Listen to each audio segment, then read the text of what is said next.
anthem played here at Joe Robbie Stadium on a grand and glorious Monday afternoon as we welcome you to the first official game of the Florida Marlins. Joe Robbie Stadium, resplendent this afternoon. A sellout crowd of 44,000 will be watching history with you.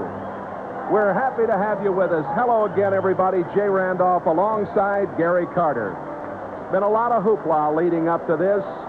There's no need for either of us to do much cheerleading now.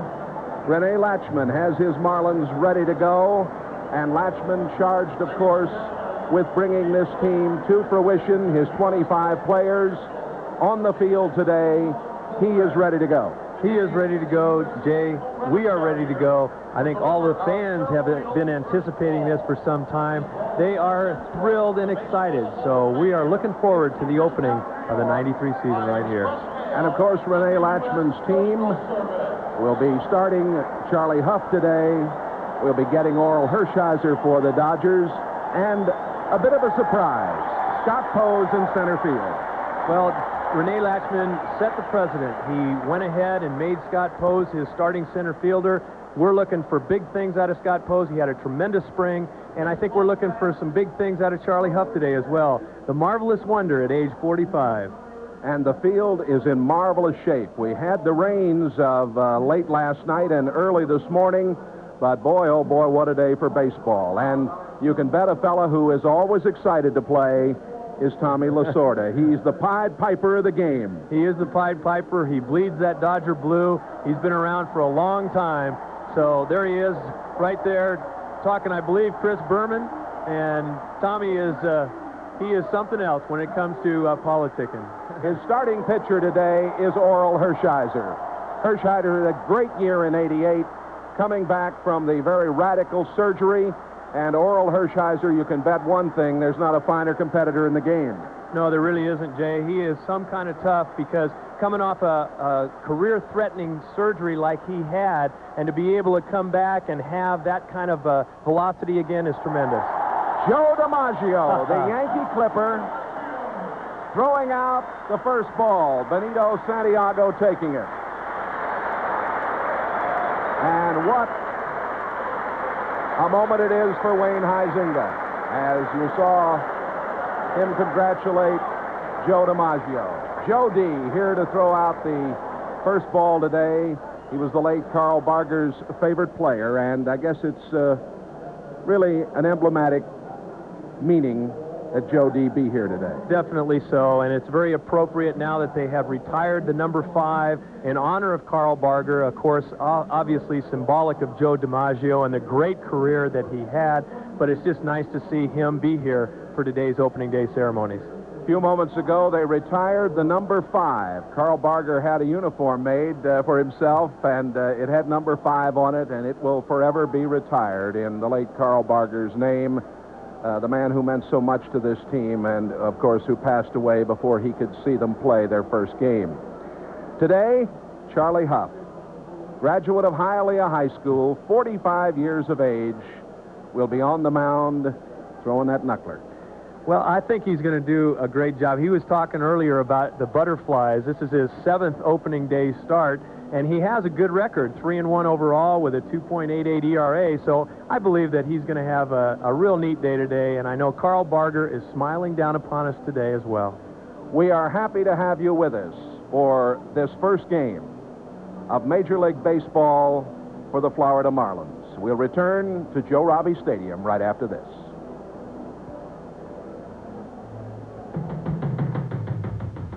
Today's game, the Florida Marlins and the Los Angeles Dodgers, is brought to you in part by American Airlines. Something special in Miami. By Nations Bank, the power to make a difference. By the United States Postal Service, 2-day priority mail from your post office. And by AT&T, because you're not the same as anybody else, I is for individual. And by Carl's, when ordinary furniture just won't do, but below ordinary prices will.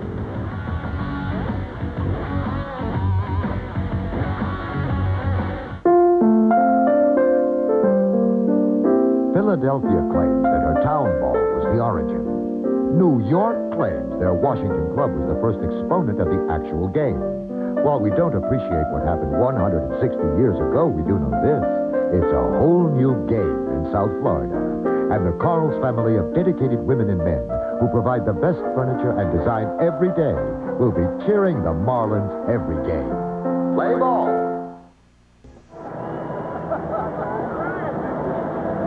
Let's show you around Joe Robbie Stadium as it sets up for baseball this afternoon. The Dodgers and the Marlins down the left field line, 3:30. But at that point, the fence juts out a little bit toward the field, Gary. Yes, it does, and it's going to make it a little bit more difficult for the outfielders. They're going to have to get used to it. I know they were taking a lot of balls in that corner yesterday in the practice, and they're just going to have to get used to it. The Marlins take the field here. Standing ovation.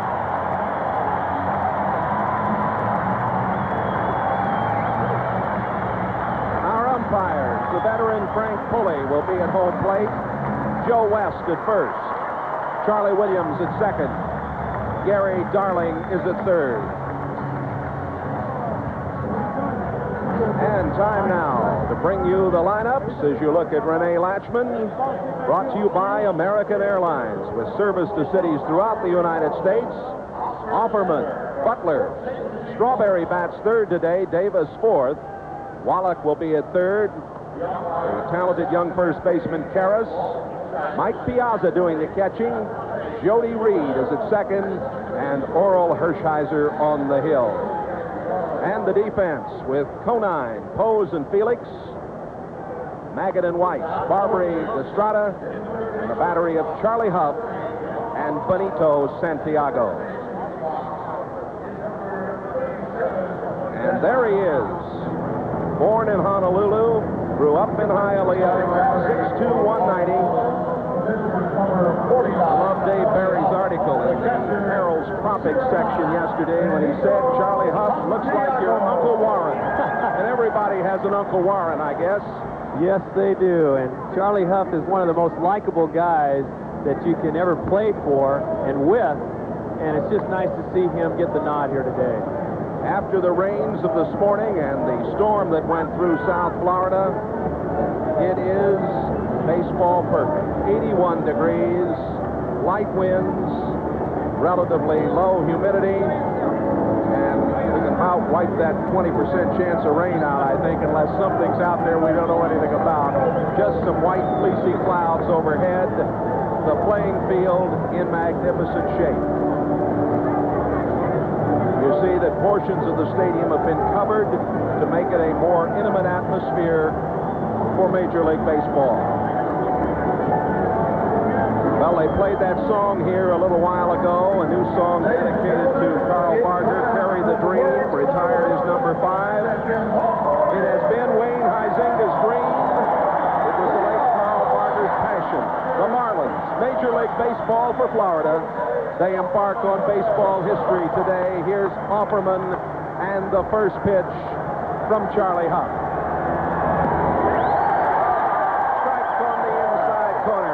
That's the way to start a ball game. And this inaugural season.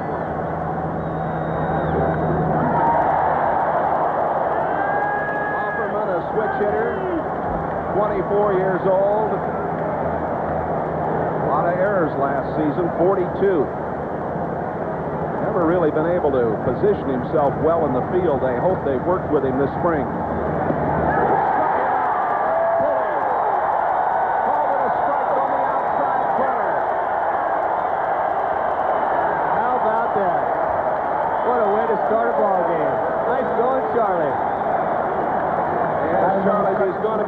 He said, sure, I'm going to be nervous. And he did say his first pitch was going to be a strike. That's it. He gets the strikeout. Yes, he did. I think Frank Pulley was a little bit kind with him there, but nonetheless, a strikeout. Brett Butler standing in. Finished strong last season. Led the club with a batting average of .309. As you look at his spring numbers, that was just low. We talked about Dave Magadan being the consummate professional. Here's another guy right here. I love Brett Butler. I had the pleasure of playing with him for 2 years. He can some kind of play. And it looks like Pulley's going to give the outside corner today. He's a very generous umpire and a veteran behind the plate. 1 ball and 1 strike. Magadan and Estrada in tight.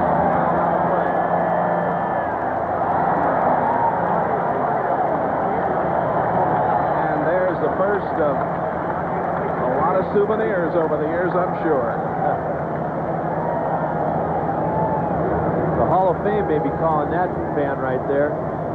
Charlie Hough's career numbers. Charlie, 7 and 12 with the White Sox last year. This is his 7th opening day start. He's 3 and 1 on opening day.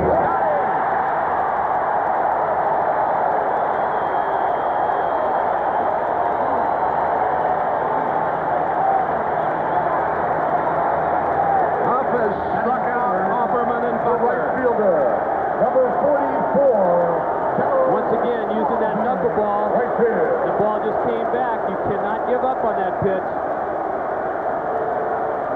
Result, strikeout number 2. Darryl Strawberry at the plate.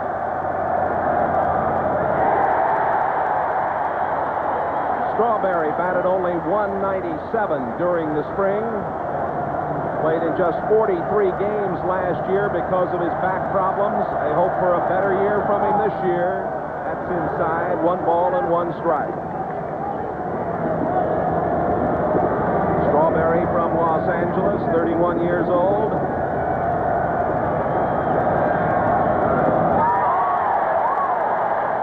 and 2.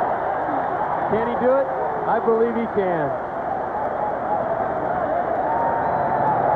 When you got a knuckleball, it is tough to really time him. You got to just watch it come in. Almost like trying to catch it with the bat. Listen to this crowd. Way outside. 2 and 2.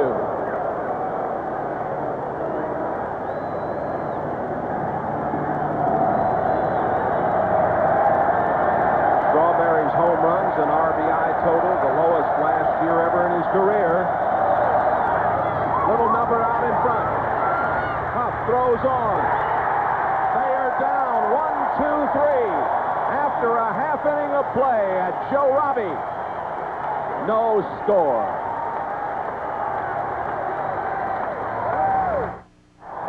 The Marlins about ready to get their first official at-bat.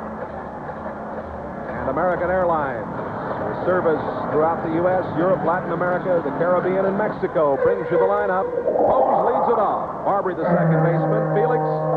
Estrada bats 4th. Magadan, Santiago, Conine, Weiss, and Charlie Hough. And here is quite a story as you look at Davis, Butler, Strawberry in the outfield, Wallach, Offerman, Reed, Karros, Hershiser, and Piazza. Orel Hershiser, 34-year-old right-hander. And in the spring, he was very impressive. Scott Pose at the dish. Outside, ball 1. Pose, who played baseball in the shadow of Lookout Mountain at Chattanooga, Tennessee last year, out of West Des Moines, Iowa, won his way to this job. Fouls it out of play. The 25-man roster that is assembled here today hit .277 as a team in the spring, scored 115 runs in 31 games. 13 home runs, 15 stolen bases. Pose hit .297 this spring. 397, I said 397. Was over the 400 mark, Gary, for quite a while. Yes, he was.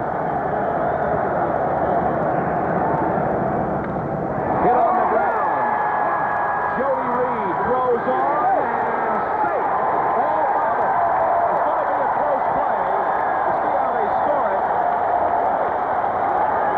It may be an error to the second baseman. Probably should be. The throw was a little weak. It was a little bit in the dirt. Ball went off of Orel Hershiser's glove, as you see right here, deflected it to Jody Reed, Jody gets the play, plants himself, but the low throw with Karros, and he never had possession. Give him a hit on the play. Outstanding. All right. Why not? That's the way it's ruled, a hit. Good for him. Brett Barbary. Brett, who has shown some extra power in the last couple of weeks, led the club in home runs with 4 during spring, 282 the average, 11 RBIs. Pose, the first Marlin base runner down there at first, and the first hit. Some people might think it's a cheapie, but it's in the record book. He will take it big time. First major league hit. And I guarantee you he got the ball, too. 1 ball and no strikes to Barbary. Brett, a switch hitter. Throw over. 4 switch hitters in this opening day lineup for the Florida Marlins. Barbary and Felix and Estrada and Walt Weiss.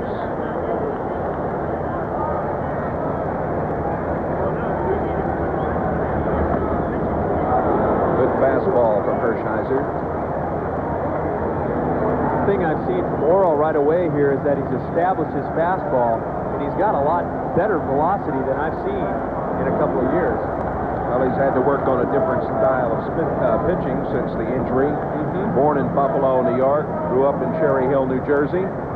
Throw over to first. He's got a good move over there. Yes, he does. Played at Bowling Green University and is a very fine hockey player. Played for the Philadelphia Flyers Junior A team at one time. His manager, Tommy Lasorda, calls him the Bulldog. He is a competitor. Another throw over.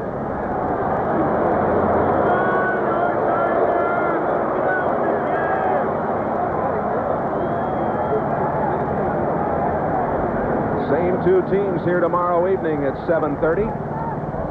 Armstrong against Martinez.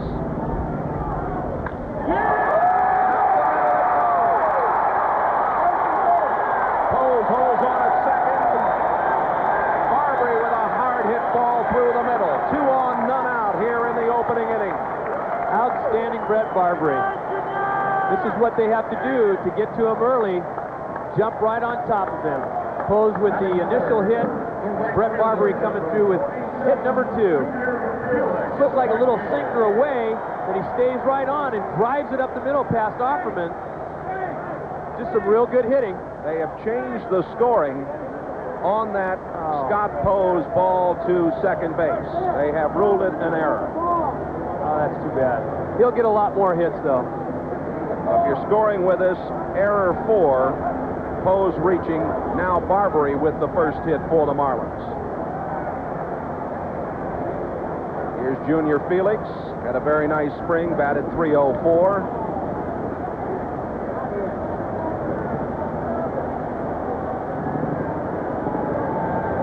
Hershiser and the Dodgers in a bit of a jam. Pose at second, Barbary at first, none out. Hershiser wants a new baseball.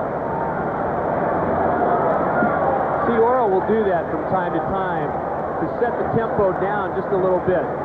The Marlins are going right now. He wants to just kind of take hold of the matters in his hand a little bit, try and settle things down in his mind. Felix from the Dominican.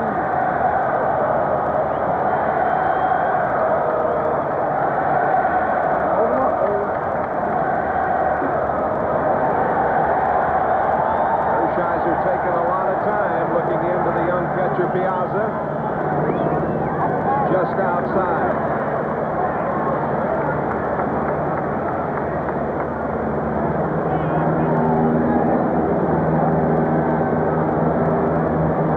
Felix was discovered at a track meet in his native land of the Dominican Republic by Epi Guerrero, a scout with Toronto at the time. 1 ball and 1 strike. What Junior wants to do right here is at least get Scott Pose over to third base. Try and stay out of the double play ball. That is a good riding fastball right there. That has been Orel Hershiser's bread and butter right there. Another fastball, See, he's trying to keep the ball away from him so he won't pull it over to the right side to allow Post to get over to third base. He's doing a good job of keeping the ball away. Hershiser has been only able to complete one game in his last 66 starts.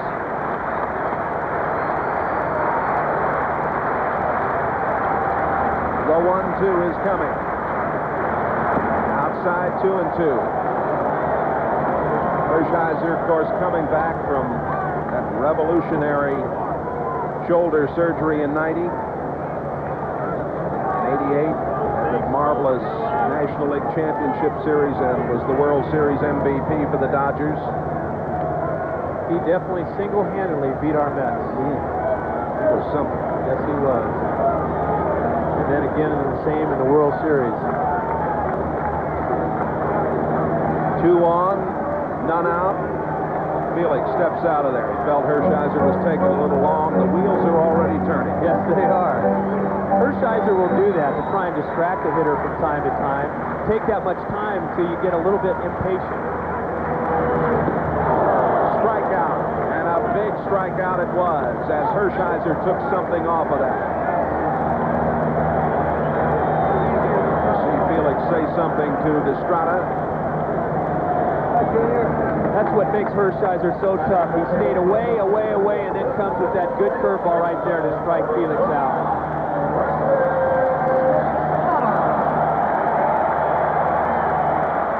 Cuban-born Orestes Destrada. There is the skipper of the Dodgers, the salesman par excellence. Has won division titles, of course, 2 World Series since taking over for Walter Alston 16 years ago. Strike to Destrada. Dodgers have a tradition of staying with their managers for a long time. They and sure that is do. definitely the case with Tommy and Walter Alston. Alston never had more than a 1-year contract either, all those years. That's something.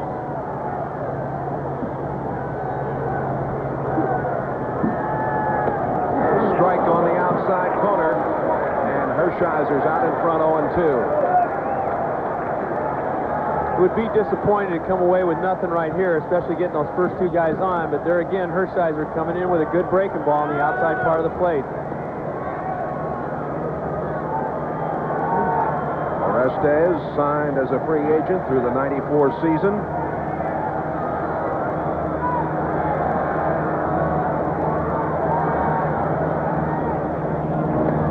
Outside, 1 ball and 2 strikes. Estrada finished 6th in the National League with 13 walks this spring.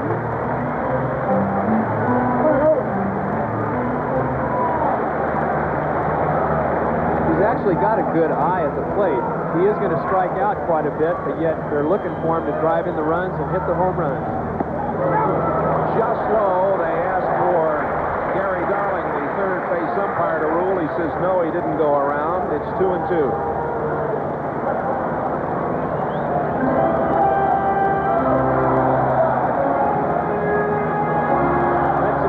Right there when you can hold up on a pitch that looks good enough to swing at.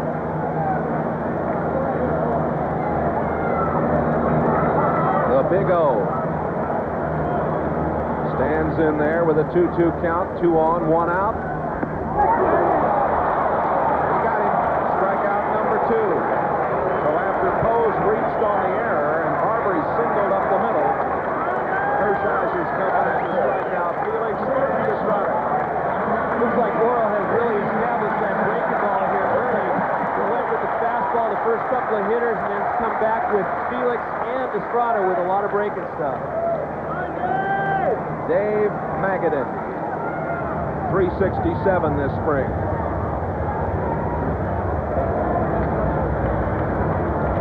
Magadan in his career, a .250 hitter against Hershiser. With the home run.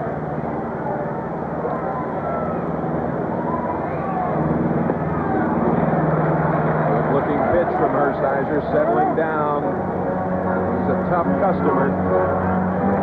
Well, you don't get the nickname Bulldog for nothing. Sure.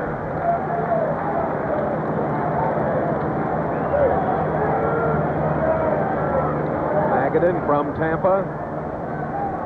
Thrilled to be playing for the Marlins and in his home state. Now he steps out of there. Magadan, who bats left and throws right. Originally signed with the Mets in '83.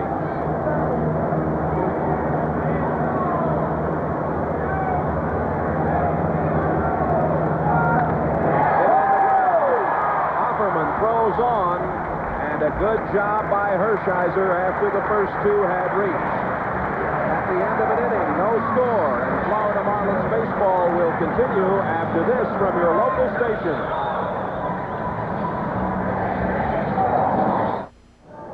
And an airplane pulling a sign overhead. Carl's Dream Day. The dream day for the fans of Florida, too. 33, left field. No score as we go to the second inning, and Eric Davis will lead it off for the Dodgers. Eric hit .282 during the spring. He struck out, though, 18 times, had 16 RBIs, 4 home runs. Gary, this is a fella that I saw play a couple of years ago, of course, in Cincinnati. I thought he was going to be the next great superstar in the game. No questions.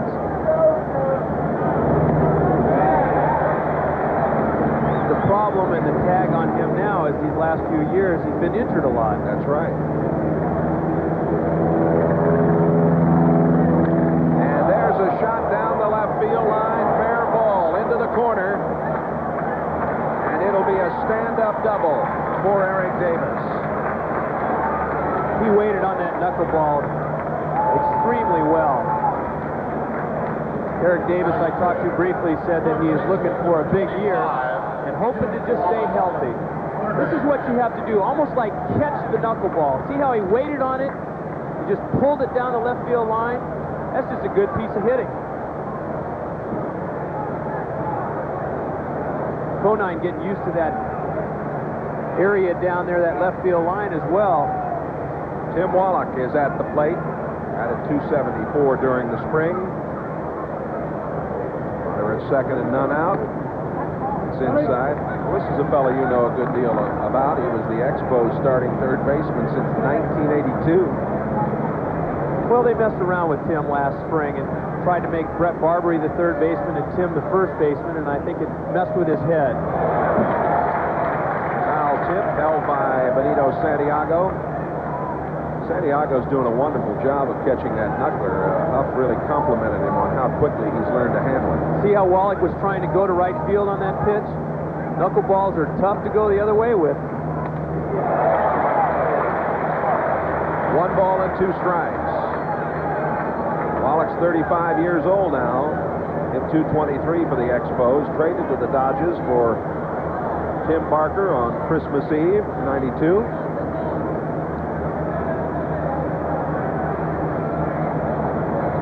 Tim Wallach also told me, Jay, before the game that he worked extremely hard this winter in getting in the best shape of his entire career.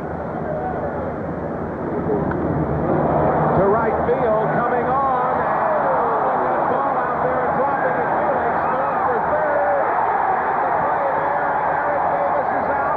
Down to second goes Wallach. Don't know who made Davis decide to move off of there, but it looked certainly like Felix was going to catch that ball in right. Got his glove on it, mishandled it, dropped it. But they're able to gun down Davis at third, and now it's Wallach out there at second with 1 gone. Turns out to be a great piece of hitting on Tim Wallach's part to drive that ball to right field. Now watch Felix come up on this. This played it a little bit, kept it in front of him, made a great recovery, and look at this strong throw to nail Davis at third. Magadan just waiting for him. And Wallach does a good job of getting to second base then also in scoring position after Davis was tagged out at third. They haven't ruled on the play yet. We've got Eric Karros. It is an error, E9. Karros has had some spring, Gary. He hit .425. National League Rookie of the Year last year. Budding star. Yes, he is. Throw out to second. Second time caught that ball. He didn't realize that Phenia was trying to get Wallach at second base. Watch him here. Knuckleball that's inside. Watch Phenia go to his knees and throw. Look at Charlie almost trying to catch it there. He realized just as that ball got to him, this is not for me. That he was throwing it a little bit harder. Sweepers on the outside, and it's 3-0 to Eric Karras. We talked about Eric Karras being the Rookie of the Year last year. The biggest thing for him was just getting an opportunity to play. Stand out at UCLA, and finally got his chance last year and really proved something. There's a strike for Mr. Hough.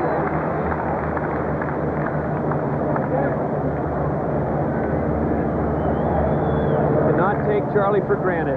See this knuckleball? This floats right in there.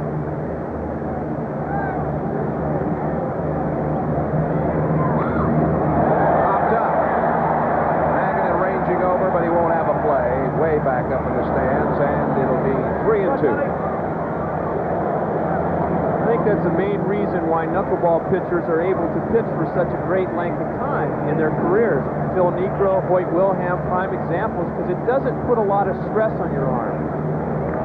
Wilhelm was one of the people that helped Hough on the way to learning to throw the knuckler.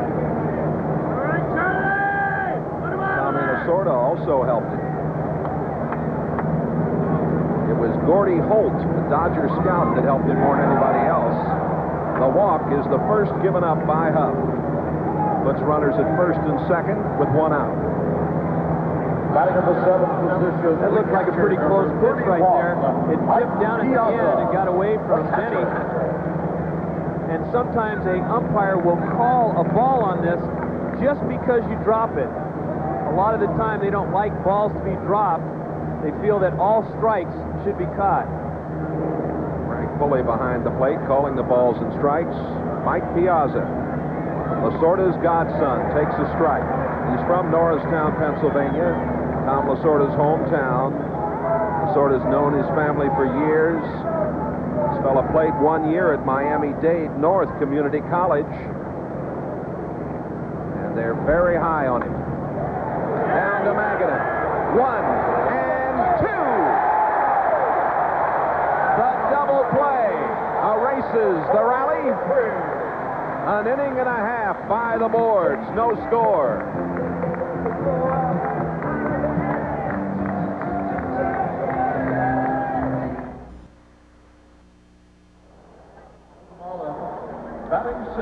Well, this double play coming up was our United States Postal Service fast delivery. The double play, the pitcher's best friend. Magadan to Barbary to Destrada. That's fast. 2-day priority mail from the post office. Joe DiMaggio earlier today, they brought the baseball to him. The postal workers delivered it here to Joe DiMaggio. That is a fair ball. Third base umpire Gary Darling right there on the play. So Santiago. He hit that ball hard. He hit it hard. I'm wondering if they're going to give him a hit, though. Well, they haven't ruled again. We'll wait. Here's the tail end of it. Well, I think they got a rule error there. He had a good shot to make that play.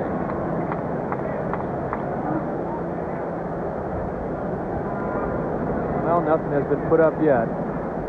Conine. Jeff hit .238 during the spring. Slaps it to the right side. It gets through. And the Marlins have 2 on and none out again. That's the way it started with the error in the hit in the first inning. In a similar situation here. That's a good piece of hitting by Jeff Conine. Pitch on the outer part of the plate. You see him go right with it, driving it out that way. Didn't have a tremendous swing, but did the job. Got Benito Santiago to second base.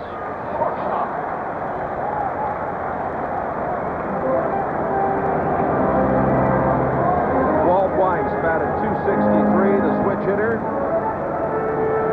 For the moment, they have ruled Santiago's shot a hit. It is a hit. Great.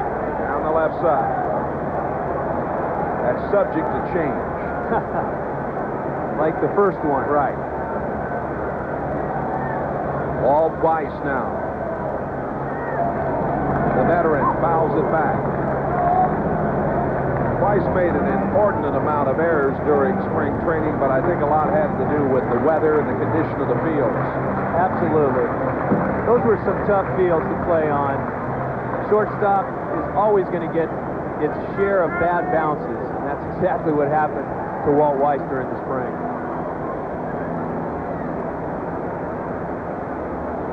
Charlie Hough is on deck.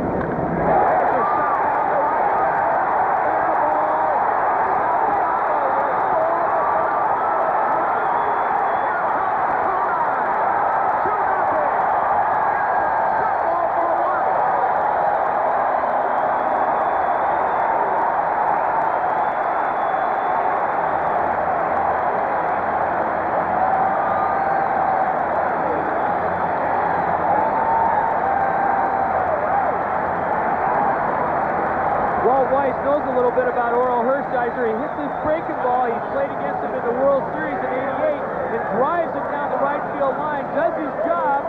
Not only gets himself to third base, but drives in Santiago and Conine to take the lead here in this ball game.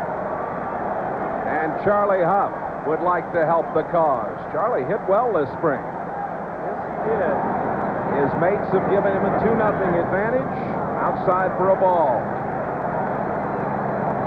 May be 45, but you certainly don't want to take Charlie Hough for granted here. Look at him, 3 for 8 this spring with a double. The Dodger infield pulled in a bit. Fouled away at the plate. 1 ball and 1 strike. Santiago scores the first Marlins run. Conine the second. Walt Weiss the 2 RBIs. Cookie Rojas coaching down at third base. Former Cardinal, former Kansas City Royal, was managed in the big leagues.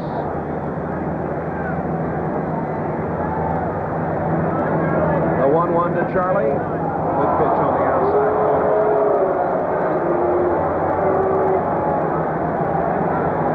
That's what you would call a pitcher's pitch. Piazza sets up on the outside part of the plate. Look at that pitch. Right at the knees. A lot of people forget that Hough led the National League in '76 with 12 relief wins. He can start, he can relieve, he can do it all, whatever you want. Popped off to the right side, backing out of play.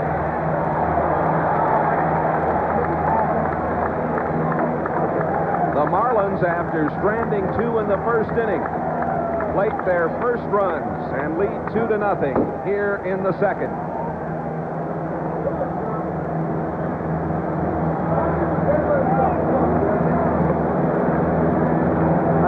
But I just had that feeling we were going to score first. That was great.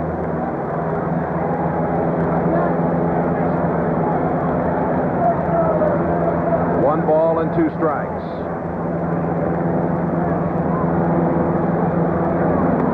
And Hershiser strikes him out.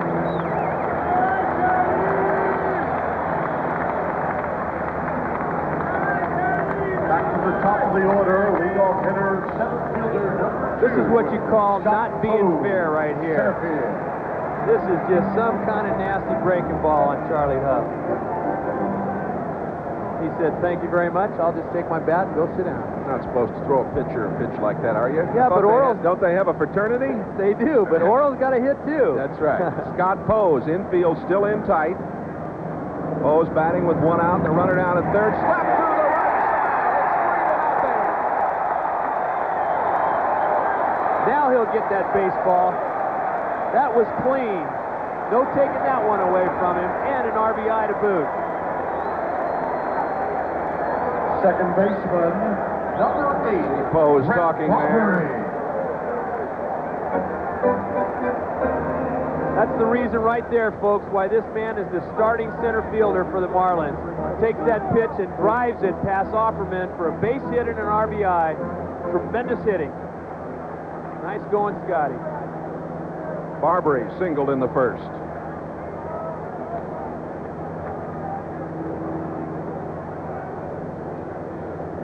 3-0. RBIs, 2 of them for Weiss, 1 for Pose. Only 1 out. Inside.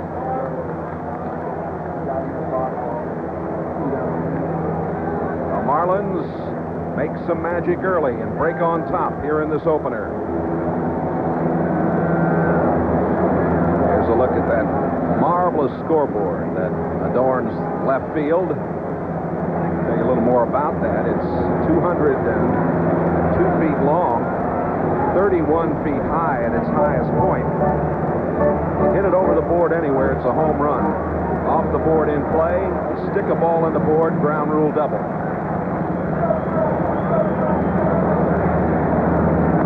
High. 2 balls and no strikes. What a wonderful, wonderful day to play. Open the Marlins season here at JRS. This is baseball right here. Folks in the stands having their hot dogs. There's a good fastball right down central. 2 balls and 1 strike.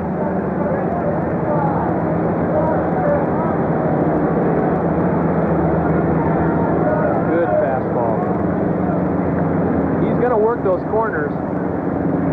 Yeah, he's a real master at that. You don't get too many over the center of the plate. Once in a while he'll throw one over the heart of the plate, but not very often. And he's not the type of guy to ever give in to a hitter. If he ever falls behind, he may throw a breaking ball 2-0. That's the way Orel Hershiser pitches.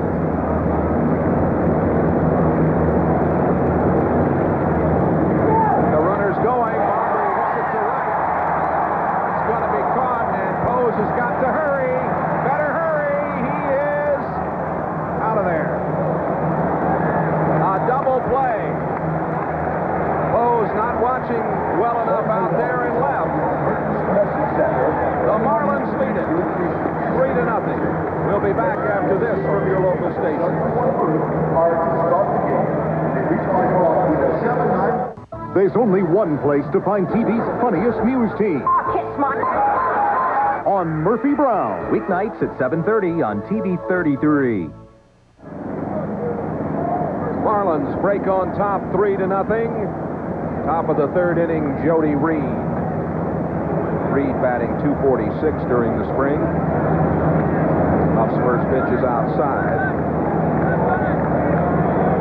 Reed, Red Sox veteran, the Rockies' 5th pick in the expansion draft, and then traded to the Dodgers for CNS. Hold on tight.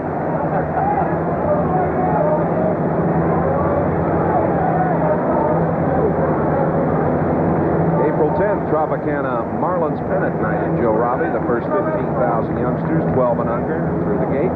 See that Marlins pennant, compliments of Tropicana. Hope you'll come out, see the Marlins against the Dodgers. Tropicana Marlins pennant night. A lot of great promotions for you here at JRS. Strike on the outside corner from Hough. 1 ball and 2 strikes.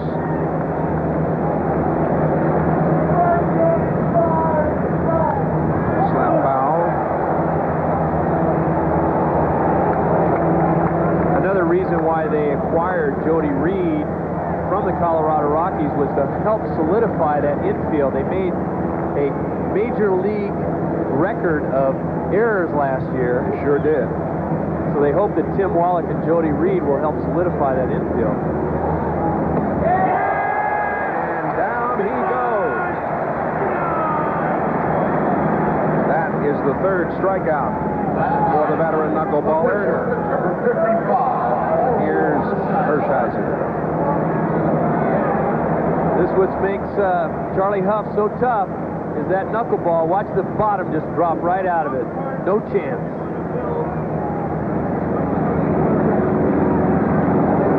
Strike to Hershiser. Orel's a good hitting pitcher. Always has been. He does all the little things. He just makes things happen. He's a good athlete. Slapped on the ground. Hagedorn throws on. They get him. showed very good reaction on that ball. Yes, he did. Great play. And not a bad play at first on a high throw by Estrada, getting his foot back on the bag. See, Hershiser's fooled on this pitch a little bit. He just kind of throws his bat at it. Magadan makes a good dive to his left. A little bit of a high throw, but Estrada right there. Magadan was telling Bob Rubin of the Herald yesterday he loved the field, but he said the infield grass could be just a little higher. A little higher? It looks gorgeous to me. Well, I think he wants those slow ones. Oh, okay. Alberman struck out to start the first inning and takes outside. Alberman is from the baseball-rich city of San Pedro de Macorís. Another one? Dominican Republic. Right. They have turned out so many outstanding players through the years.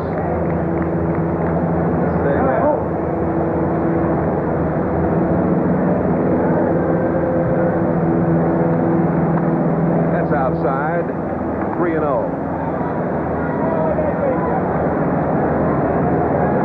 Light wind blowing. Here, you were down on the field earlier. Sometimes the wind can swirl a little bit in a stadium like this, and I guess it's just going to take some time to get a feel for if it really is going to be much of a problem. Exactly. There's a strike, but really the entire configuration is closed in rather well. Yes, it is. Very, very much so. It's also a very beautiful day, so it was quite warm on the field. Backing out of play. Another souvenir for one of the folks in this sellout crowd. Well, I hope many of you who are watching today's action will be able to make your way to Joe Robbie Stadium and see the remarkable transfiguration here. They've really done a job in making this a pleasant place to watch baseball. Just missed high. That's the second walk given up by Charlie. You notice how Offerman looked back at Frank Pulley there? He called him out on strikes the first time up. That time he didn't. He kind of looked back and kind of made it a obliging gesture like, oh, okay, you took one away and gave me one.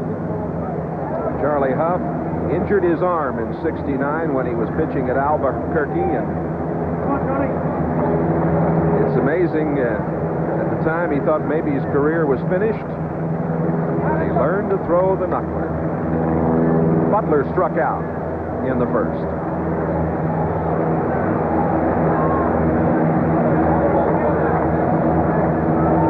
Magadan pulled up tight at third, strike on the inside corner.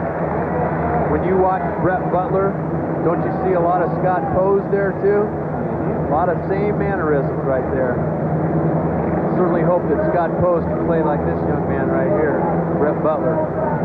Last season was the first time in 5 years Butler didn't score at least 100 runs. Up with a throw over.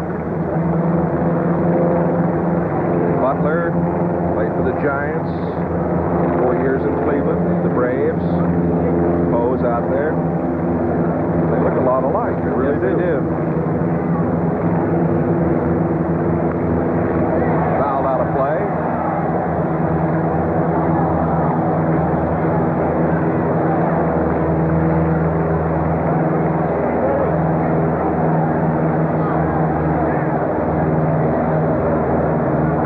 Butler's just the type of guy to just make things happen. Plays a very solid center field all the time, but knows what's happening out there on the field. Very knowledgeable toward the game. No balls and 2 strikes. Offerman at first, and Charlie throws over again. He's just letting him know that he's there. Probably will not be going in this situation. No balls, 2 strikes. Unless he's going to try and protect Brett Butler here. But they're down 3 runs in this game. And another throw. The coaches for these Dodgers at first base, Joe Ferguson. Joe had a fine career in the majors, and longtime third base coach Joe Amalfitano across the diamond. Outside.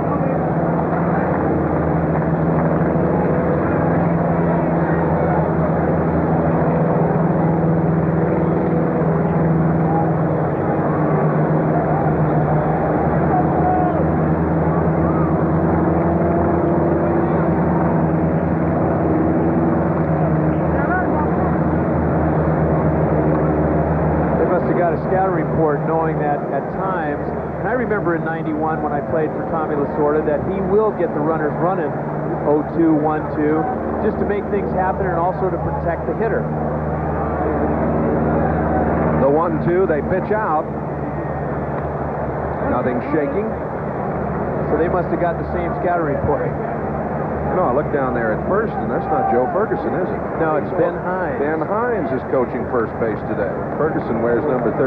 A little alike, but that is Ben Hines coaching at first today. Ben has a little bit more girth than Fergie does. Runner going and stopped. Barbary has only one play. He made it in time. Fine fashion.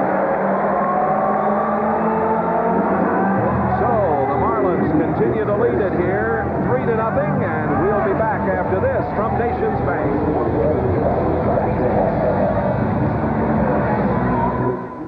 Hey Marlins fans, Dave O'Brien here, and this is a very cool thing. It's a Florida Marlins collector's pin. It's great. We got a whole series of these things. You can wear them on your lapel, you can wear them on your hat, on your elbow, even on your back. But you can only get the first one April 9th when the Marlins play the Padres. It's Bumblebee Seafood's Florida Marlins Pin Night. The first 15,000 fans in get a Florida Marlins pin absolutely free. So we'll see you at Joe Robbie, April 9, Marlins and Padres. First pitch to Junior Felix is a ball as the Marlins lead it 3-0. Felix struck out back in the first inning and hits this one on the ground to Jody Reed. One gone.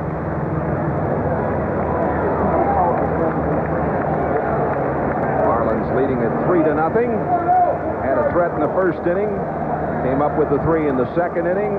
Hit the Dodgers to this point 5-1. This copyrighted telecast presented by authority of the Florida Marlins. It may not be reproduced or retransmitted in any form without the express written consent of the Florida Marlins. And Orestes Estrada struck out in the first, stands in there now, and we are joined by Governor Lawton Childs in the great state of Florida. Governor, nice to have you here on this very special day. Delighted to be here on this first day of Major League Baseball. Estrada deep in the corner, off that wall. Davis a little slow, and it'll be a nice, easy double as Estrada trucks into second. That's great. They're hitting the ball. Yeah, yes they are. Have you become an instantaneous Marlin fan here now, Governor? Boy, I have. Well, now, you used to be a Tiger fan, didn't you, when you watched them in Lakeland? That's right. My dad used to deliver milk to the clubhouse, and I was a bat boy for the Tigers many, many years ago. Here's this shot, and Gary, that hits on that little curvature of that wall down at the 330 mark. And then carry him the opposite way. Here is Magadan. He grounded out to end the first. As you look at Tommy Lasorda, his Dodgers down 3-0, and the Marlins threatening to get more as Estrada is out there at second with one out. Governor, Major League Baseball, of course, is going to mean a great deal to the state. It sure is. This is something we've been waiting on for a long, long time, Jay. We've always had the teams train in Florida. But we always felt very disappointed when they left and played in Philadelphia or New York or the other places. Now to have a team in Florida, and this is just going to make us want a lot more. Many fans, of course, already have their allegiances to teams that maybe they grew up with or teams they watched here, but I do think that this state is, and I've been all over it in the last 6 weeks, really embracing the Marlins. Oh, I think so. There's no doubt about it. But, you know, Florida fans will follow their professional teams, football or baseball. Magadan moves the runner along. Estrada going over on the ground out 4-3, and Magadan heads to the dugout, and Santiago will be coming up. What a nice day we have to have baseball open up. The storms got through here this morning, and I've never seen a more beautiful day. I haven't either. It was interesting to watch them water the park before the ball game, and to hear that they were scrubbing water off at daylight this morning. That's right. Benito, shot up the middle. Estrada comes home. Santiago is 2 for 2. And Gary, said, wait till the regular season starts. He was going to turn it up a notch, and that's exactly what he has done right here. He hit only 189 in the spring with 1 home run and 4 RBIs. He's faced Orel Hershiser many a time, and look how he just drives this ball right up the middle. Great hitting on Benny's part, an RBI and his second hit of the game. Conine standing in. Jeff with a little bleeder down the left side, coming hard. Wallach throws down. Santiago goes to third. And the Dodgers look a little discombobulated here. Yes, they do. There's a lot of excitement going on here today. All this teal in the stands too, Governor, and then a play like that gets the fans going just that much more. The fans are really fired up, and they have been since the start of the game. Yep. Here's Wallach coming in on that ball. Carroll's really had no chance. He threw it way behind him, allowing Benito to get to third base, and Conine stays at first now with Walt Weiss coming to the plate. So they give him a hit and an error on Wallach. So that's 2 hits for Jeff Conine now. And with runners at the corners, here is Weiss, who tripled and got 2 RBIs in the first.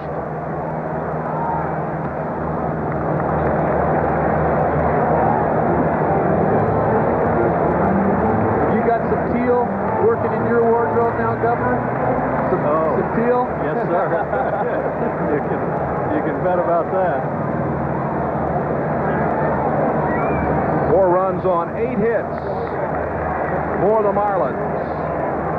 2 balls and no strikes. And we'll pause for station identification on the Marlins television network.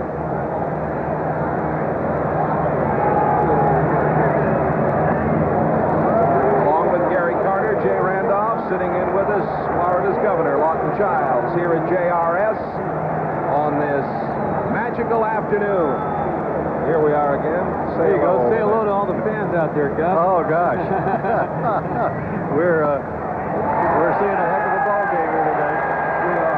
Walt Weiss is walked to load the bases. Hershiser's first pass. Santiago at third. Conine at second. Weiss at first, and here is Charlie Hough to bat with the bases loaded. Wouldn't this be something? A little bingo right here. Ron Peronowski, the Dodger pitching coach, out to talk to Hershiser. Well, I think he knows what Bulldog was going to try and do in that situation. He wasn't going to give Walt Weiss a lot to hit, especially with the pitcher Charlie Hough coming up on deck. Well, remember, Charlie was 3 out of 8 this spring. I understand, and like you said, nothing would be sweeter than to see him come through with a big hit right here. These fans will go nuts. Florida Marlins lead it 4-0. Little bleeder out in front. Hershiser throws, he got it. So after 3 innings here at Joe Robbie Stadium, 4-0 Florida. Governor, nice to see you. Thanks for being with us. Delighted to be with you, Jay. Thanks, Governor. Good to be with you. Okay. Florida Marlins baseball will continue after this from your local station.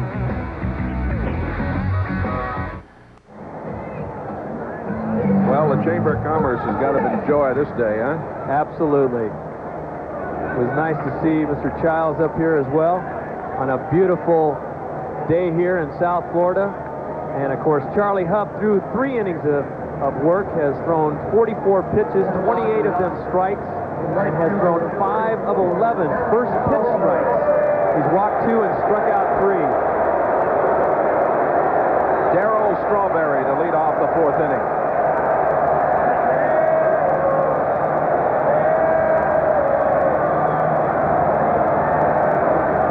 Strawberry grounded out to end the first. A little low from Hough.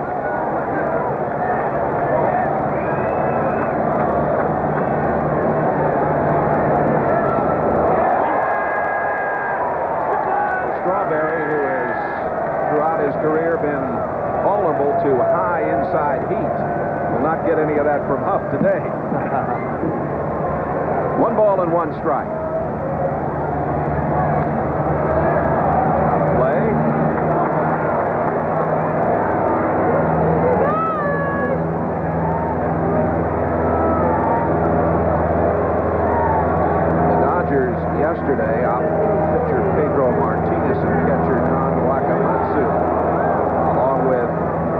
infielder Rafael Hornigal, outfielders Paul Mondesi and Henry Rodriguez to Albuquerque. And they sent pitcher Tim Gross to Albuquerque. This is hit high into center field, and it'll be Conine who comes over in left center to make the play. Glasses down. The way that ball moved, Gary, you get the indication that maybe the wind is blowing to left. It's blowing a little bit that way, but I think it's just really kind of circulating all throughout. Conine doesn't have a lot of problem with this ball as he camps under it for the out. Eric Davis doubled to start the second. Was later cut down.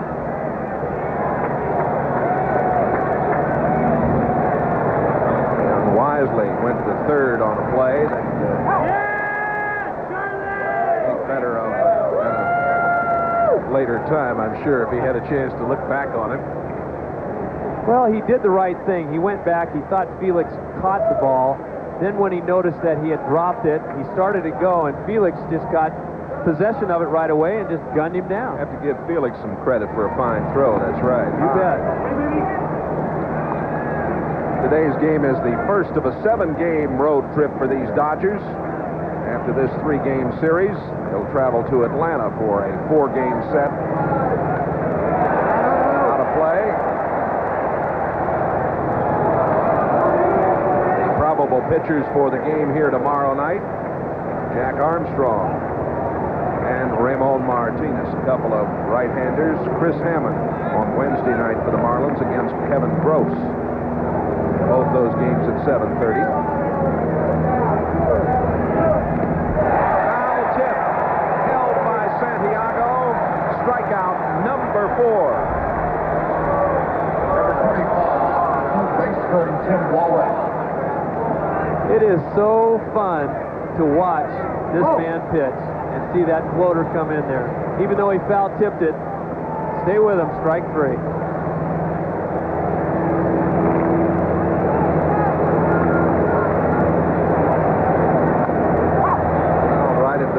By Tim Wallach, who reached on the error back in the second. Former baseball commissioner Bowie Kuhn in attendance here today. President of the National League, Bill White, our old friend, former Cardinal, former broadcaster. He's also here. Marvelous ceremonies today. Of the number 5 in honor of Carl Barger. A special song written to honor his memory. Wonderful tribute to him. It's down the right side, foul. The name of that song, and I certainly want to get a copy of it, Carry on the Dream. That's what Mr. Barger would have wanted. There is his number 5 retired. And it is being carried on right here today. No balls and 2 strikes, way outside.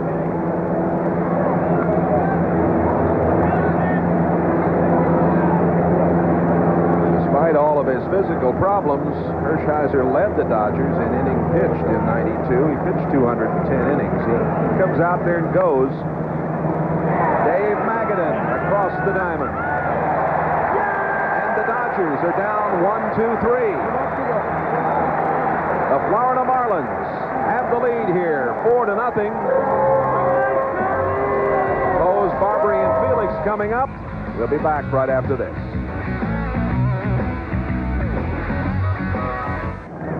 Well, there's a look at the crowd sitting in watching this inaugural game with you here at Joe Robbie Stadium. And remember, April 10th, 7:35 against the Padres, Tropicana Marlins pennant night. First 15,000 youngsters 12 and under get that marvelous gift courtesy of Tropicana and the Marlins. Scott Pose hits it hard. Reed handles it. Throws on to Karras. 1 gone. Well, through 3 innings, Orel Hershiser threw 47 pitches, 29 of them for strikes, with 1 base on balls and 3 strikes. strikeouts, but 10 of the first 18 were first pitch strikes. That might be a reason why 5 of the first 8 hits were on first pitches by the Marlins. Rene Latchman, 47 years old, Los Angeles native. And a strike on the inside corner to Brett Marbury. Brett, lifetime, .393 against the Dodgers. Whew.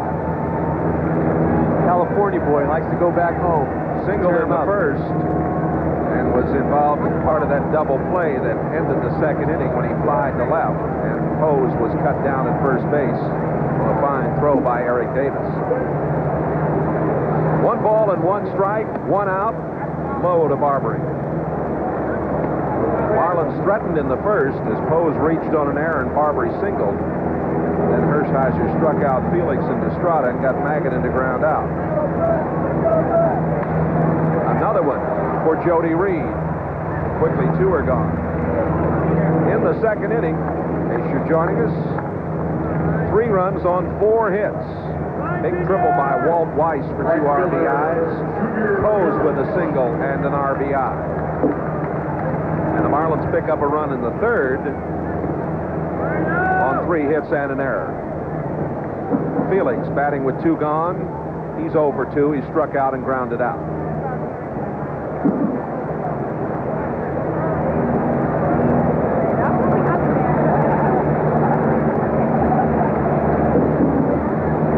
On strike from Orel Hershiser.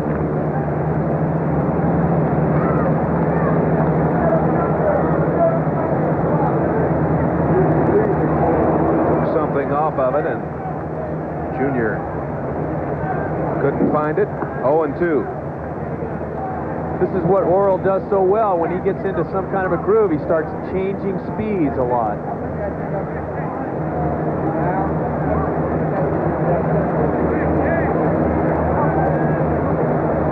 .116 and 82 lifetime, with a lifetime 2.87 ERA starting today. Out into left. Eric Davis is there. And the Marlins go quietly here in the 4th inning. After 4 innings of play, Florida leads it 4-0.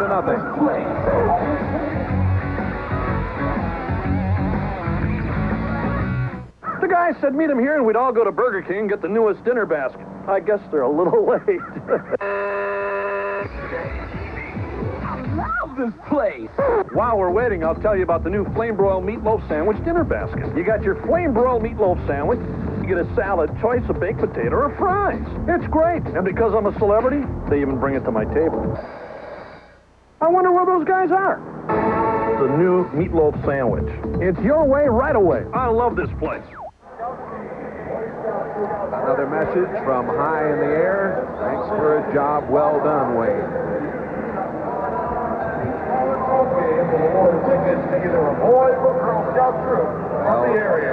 The front office, the baseball staff,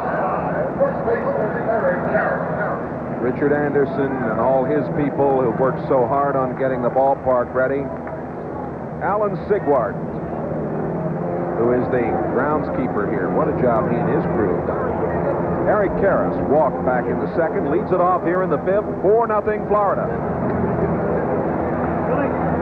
The thing I like too, Jay, is that infield. It's that darker brown. And there's a look at Roger McDowell starting to loosen up with Orel Hershiser batting 4th in this inning. Well, that was one of the best knucklers Charlie has thrown. He just threw that one out there and it kind of paused in the air and it had a look and then bottom dropped right out. Watch this. Oh. That's a floater. How about in front 0-2? Just missed outside.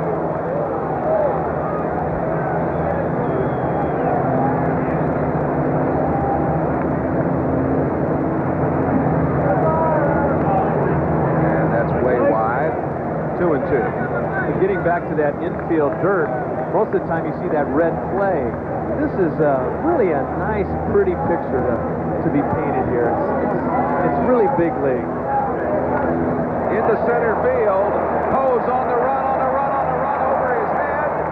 Out at the wall. It'll be a double. Scott didn't get a great jump on that, but I don't think he could have gotten to that one. Nope, that ball was hit pretty well. You know, you talk about this infield as we look again. Karros waits and stays back of it and really belted it. Right at the end, he knew that he couldn't get to it. This dirt was brought in from Texas, and it gives it kind of almost a sandpaper kind of feel out there. Very nice in the fact that it doesn't change much from day to day. No, it's just very subtle. Very Talking about that red clay that you see a lot of places. They told me because of the rain here and because of the humidity, right, it got like putty, and it just wasn't very good. Plus you have to change balls all the time. That's right. This is Piazza hit into a double play in the second to end the inning. 1 ball and 1 strike. And that would become a distraction after a while, changing balls so much, and they want to try and speed the games up. Right. And a great deal is being done this year to try and move the games along. This one is skipped along in fine fashion. Here's one to right. Felix has got room, makes the catch. Karros tags. This is a fine throw, but boy, I'll tell you, you're going to love Junior Felix. What an arm he's got. He almost got it there before Karros.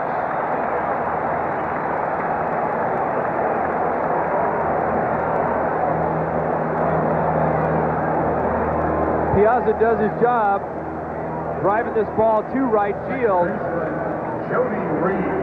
Great extension on it, but watch Felix line it up, and look at this throw.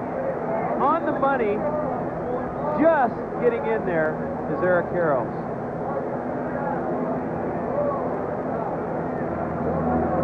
Karros at third with 1 out. Here's Jody Reed, struck out in the 3rd inning. Inside.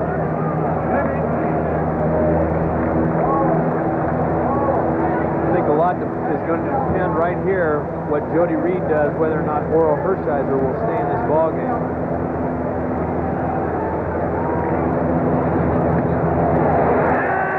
One ball and 1 strike. But yet, no sooner do I say that, Roger McDowell sat down. Yeah, that's right. He is down there. Great knuckleball. Another. Ooh, that must have been just a little inside. Borderline pitch. See where you just can't give up on that pitch, and it just came right down, looked like it was a strike? 2 balls and 1 strike to Jody Reed. Reed lines it in the left, and the Dodgers have their first run of the '93 season. Karros comes home. Reed gets the RBI. And Hershiser will bat. Yeah, he'll stick with him here, probably try and have him maybe bunt or hit and run, because Orel does handle the bat so well, and try and get Jody Reed up into scoring position. See, Jody Reed just stays with that pitch, and that's what you have to do with a knuckleball. You have to let it wait and get to you. Stays on it nicely, and a base hit into left field. 4-1 now. Hershiser bunting nicely, and he beats it out. Estrada coming down the line, tried to make the tag. He couldn't get to him. Beautiful bunt by Hershiser. This is what Orel does so well, some of the little things. He sees where Charlie is not real quick off the mound, and he goes to Estrada, who hasn't played the position a lot, and see, he just misses and avoids the tag right there. Just a good play on Orel Hershiser's part. 2 on and 1 out for Jose Offerman, who has struck out and walked. The Dodgers 18-17 in season openers since they moved west to the City of Angels in 1958. It's the first of a 7-game road trip, as we told you. From here, they'll go into Atlanta. It gets through. Jody Reed coming home, and the throw, and he is safe. Tagged again by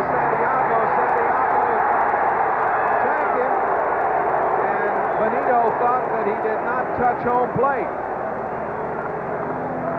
He just did a great job of avoiding the tag and went way around him. Benito was blocking the plate. Felix with another strong throw. See, he comes up with this ball real cleanly.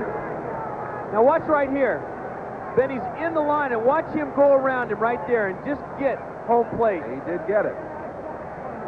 And you can see that Santiago did not make the tag. That's the reason why he ran after him, thinking that he missed the plate. Dave Magadan comes in to talk to Charlie Hough. The Dodgers cutting into the lead here with 2 on the board in the 5th. A 4-2 game. Florida's out hit Los Angeles 8-5. Brett Butler struck out and grounded out.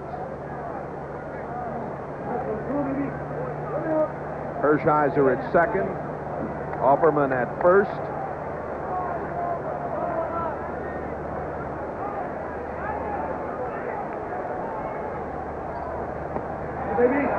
Strike 1 to Brett Butler.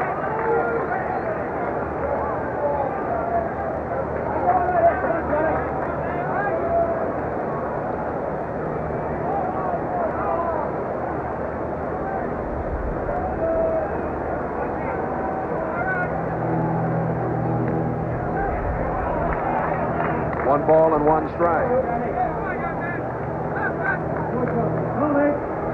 This marks Brett Butler's 11th opening day start.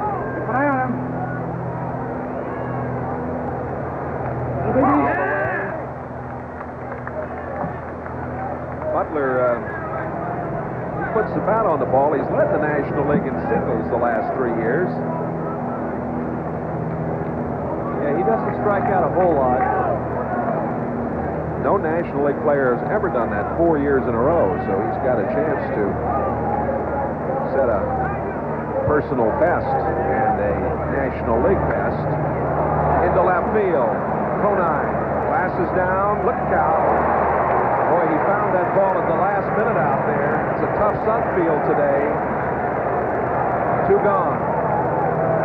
That's why it's so important to carry those sunglasses out with you. High sky, sun bright. Conine grips back on this ball and almost gets away from it. And this crowd giving the berries to Strawberry. Darrell is grounded out and flied to left. Well, throughout his career, he has been at times very controversial. He is one of the premier players in all of baseball, obvious with the 285 lifetime home runs that he has. But he just has that way about him where he brings controversy with him, and the fans like to get on him. The Mets chose him as their first player in the '88 draft. Number 1 in the draft. This into center field, and it is Walt Weiss going down as he makes the play. LA gets 2, strands 2. The Marlins lead it 4-2. Destrade, Magan, and Santiago coming up. More of this inaugural game in just a moment. Hi, Marlins fans. Dave O'Brien here, and look what I've got. $10,000. Yep, I won it in the Nations Bank Cash Scramble. Dave, give us the money. Every Sunday home game, the Marlins are holding a Cash Scramble, brought to you by Nations Bank.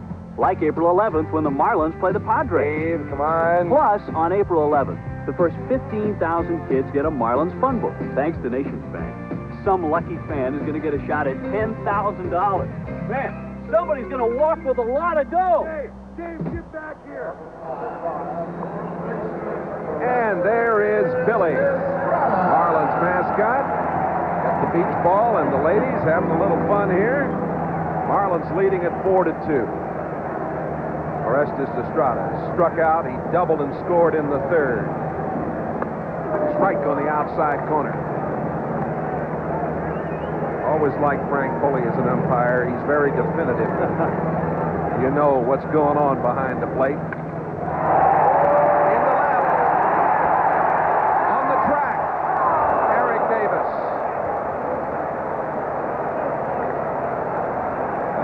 Oohs and ahs on that one. Almost got out of here. Yes, who is going to hit the first home run? You know what I like seeing here in Orestes? He got that double down the left field line, and he drove that ball deep to left field. I'm really happy to see him inside outing a little bit, but using that power that he can and driving the ball the opposite field instead of trying to pull everything. Magadan has grounded out twice.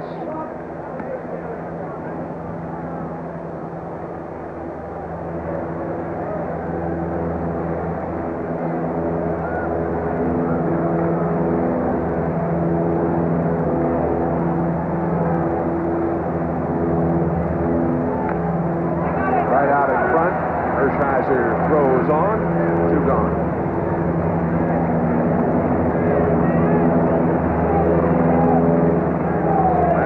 For 3, the ball on the ground. Ball 3 times.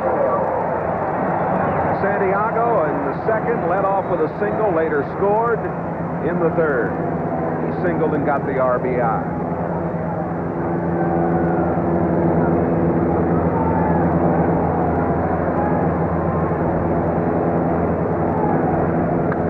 Down to third. Good stop by Wallach. Throws across. And the Marlins down 1-2-3. Florida leads it after 5, 4-2, and Marlins baseball will continue after this from your local station.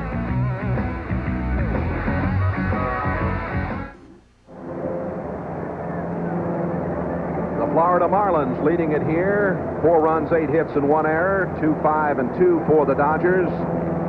Along with the kid, Gary Carter, Jay Randolph. Hope you're enjoying our coverage of this inaugural game here at Joe Robbie Stadium on a glorious day. Boy, it's great to have you with us. It's great to be here. It sure is. And what a great day for baseball.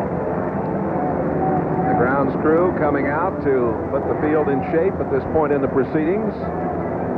And can't indicate to you really any more than we already have how much you're going to enjoy seeing baseball here at JRS. Hope many of you will have an opportunity to get here real soon. Every Sunday throughout the Marlins season, Nations Bank Cash Scramble here at JRS. And Sunday, April 11th, Nations Bank Kids Fun Book Day. The first 15,000 youngsters, 12 and under, come through the gate, receive a fun book, compliments of Nations Bank. Head out early and enjoy the excitement of Marlins baseball here at JRS. Eric Davis. We go to the 6th. Davis has doubled and struck out.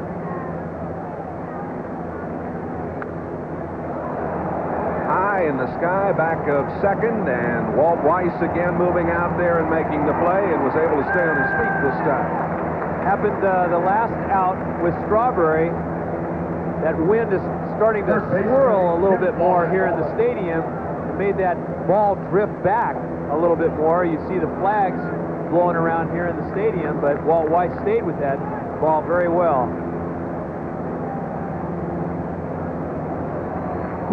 Charlie Hough rolling along here with a 2-run advantage, has given up 5 hits. Wallach reached on an error in the second, grounded out in the fourth. Ball 1 to Wallach.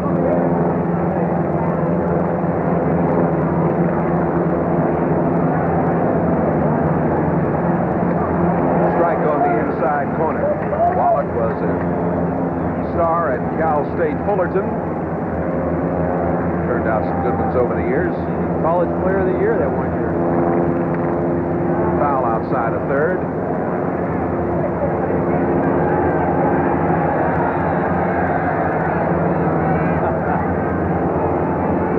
Cheering for the ball boy to throw the ball up in the stands to him. Everybody wants a souvenir. Yes, they do. Another foul out of play.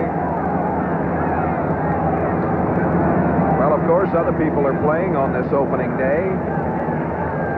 The Reds leading, the Rockies and the Mets in the early going are scoreless. The Braves lead the Cubs. And the Yankees over the Indians. Those Yankees are going to be tough. They really are. I was very impressed with them this spring. 2 balls and 2 strikes to Tim Wallach. Nobody on, 1 out. The Florida Marlins leading at 4-2. plus the boss is back in the saddle again. Here is the first home run. If it is fair, it is gone.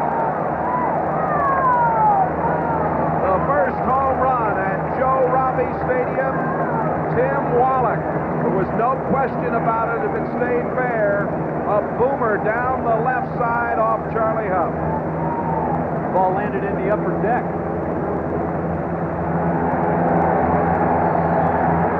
And it's 4-3. Dodgers battling back after being down 4-0. This is one of those knuckleballs that just doesn't really knuckle. It just stays right up there in his happy zone. Tim Wallach with a tremendous swing on it as Conine watches it go in the upper deck. First pitch to young Eric Karros outside. He walked back in the second, doubled and scored in the fifth. Dodgers now with 6 hits. That's inside. 4-8-1 for the Marlins, 3-6-2 for Los Angeles.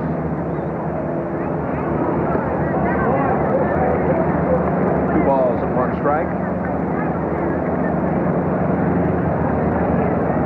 Harris was born in New Jersey, played collegiately at UCLA. He was a walk-on man. Didn't have a scholarship. Later became an All-American. Did they give him a scholarship? Yeah, they then? did. Yeah, Okay. they did give him a scholarship. I hope so. 2 balls and 1 strike. Into left field. Conine coming over, makes the catch. There's 2 gone.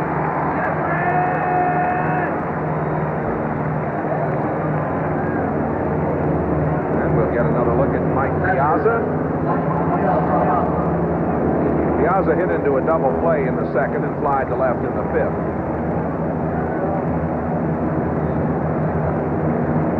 This fella hit .345 in Albuquerque last year.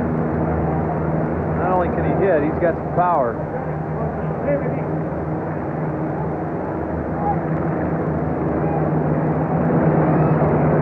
That gets away.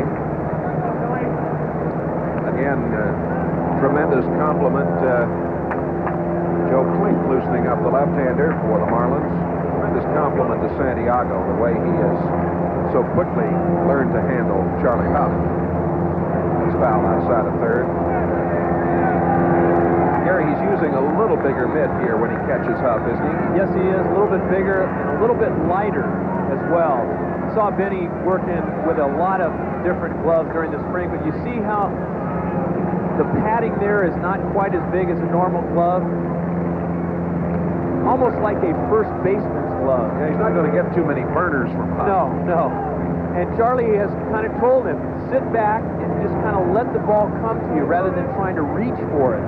And really, Benny has done a great job of receiving the ball with Charlie Hough. 2 balls and 1 strike.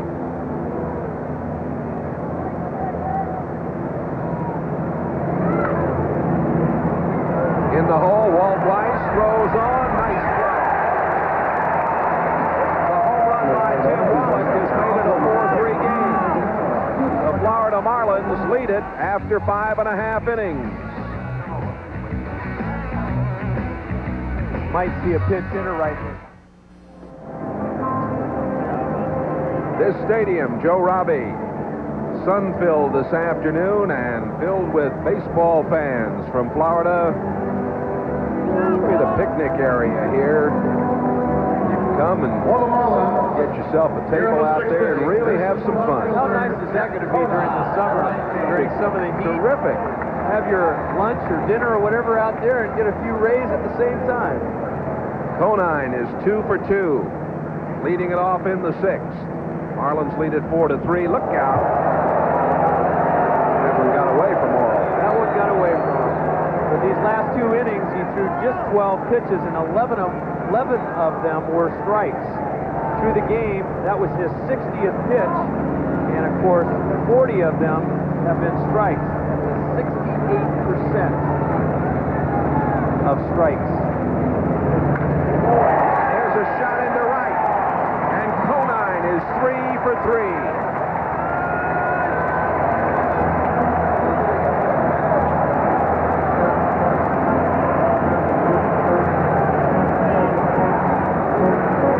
this sinker down and throws that ball to right field. Just a good piece of hitting right there. Jeff now 3 for 3 on the day. Walt Weiss had that triple in the second and scored 2. He walked in the third.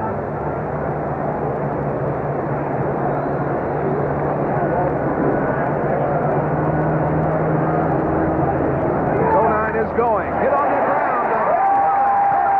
Perfect. You can't do it any better than that. They're at the corners with nobody out. Outstanding.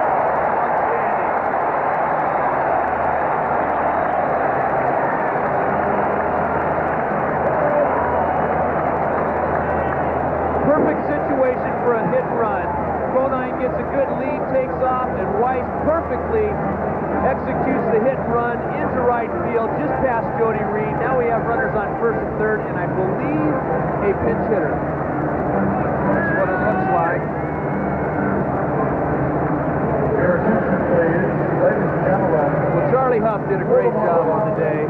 Batting Charlie Hough. Alex Arias.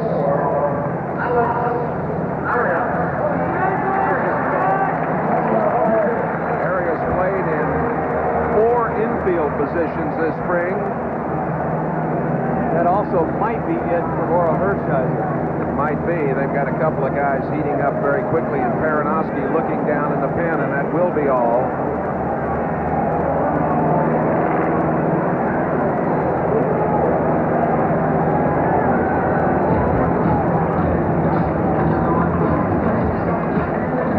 It's a 4-3 game. The Marlins leading. Conine and Weiss have reached. Alex Arias going to pinch hit for Charlie Hough. He's done a splendid job on this opening day.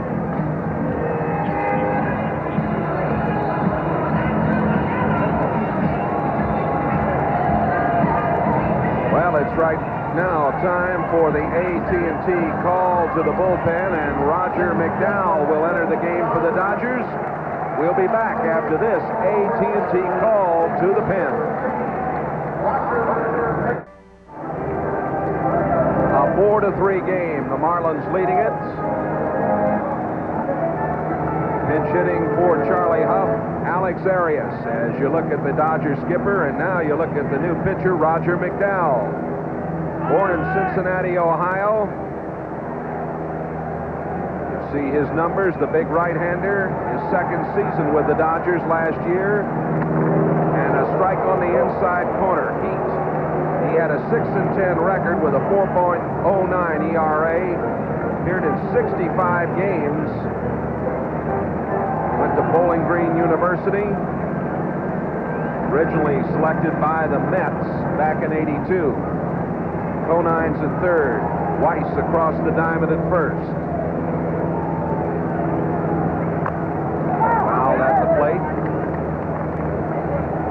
Charlie Hough went 6 innings, gave up 3 runs on 6 hits, struck out 4, and he walked 2. Roger McDowell definitely is a workhorse. At one time in 1985, when he came to the Mets after surgery on his elbow where they took 12 chips out of his elbow, he became one of the aces in the bullpen along with Jesse Orozco. Now he's more of a middle guy, and you give him the ball, and he'll go out there and throw for you. Arias came from the Cubs along with Gary Scott, who later was traded in the deal for left-handed pitcher Greg Hibbert on draft day back in November. And a count of 1 ball and 2 strikes to Arias, who's from New York City. He was the Cubs Triple-A Player of the Year last season. 1 ball and 2 strikes to Alex Arias. Outside, 2-2. This is a big inning for the Marlins. It's amazing how the momentum has swung back the other way to the Dodgers. Hershiser, 2 quick, strong innings in the 4th and 5th. And, of course, the Dodgers came back in the 5th and 6th inning to score 3 runs to make it a 4-3 ball game. Then, all of a sudden, the Marlins come back in this inning, and the first 2 guys get on with base hits, and a well-executed hit and run by Walt Weiss. It really was. draw it up that way. Uh-oh. To try for the double play. Well, a wide throw, and they couldn't make the double play. McDowell threw that ball wide, and there was no opportunity for Reed to come on with it. It was a little bit wide, but what he did initially was look back the runner, Jeff Conine, to third, then made the turn and threw a little bit erratically. Watch right here. Ball hit right back to McDowell. Look at him. Look right at third base. Look the runner back. Then he threw a little bit low and wide. Jody Reed does a good job of holding on, but is only able to get Walt Weiss at second. Now we have Alex Arias at first, and Jeff Conine, of course, still stays at third. And Brett Barbary, he has singled. Part of the double play in the second, grounded out in the fourth.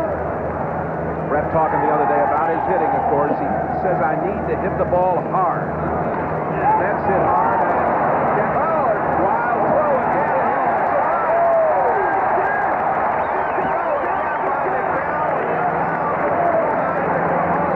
Should have turned the double play that time. Definitely.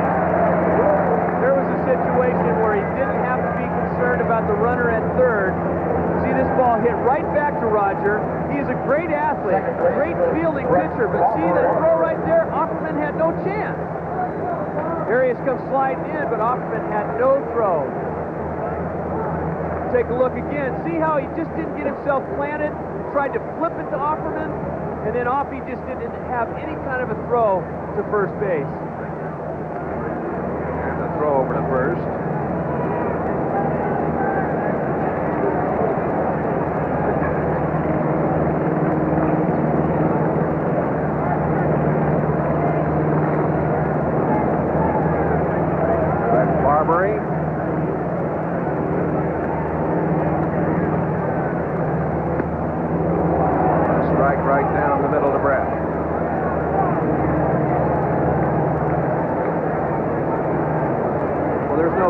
Roger McDowell is a ground ball pitcher, as was indicated in those first two guys, in Alex Arias and Scott Coes. Hurry, back he comes. He doesn't allow a whole lot of home runs. He does have a slider and a bit of a change that he throws from time to time, but he likes to rely on that sinker ball. He throws that pitch a lot.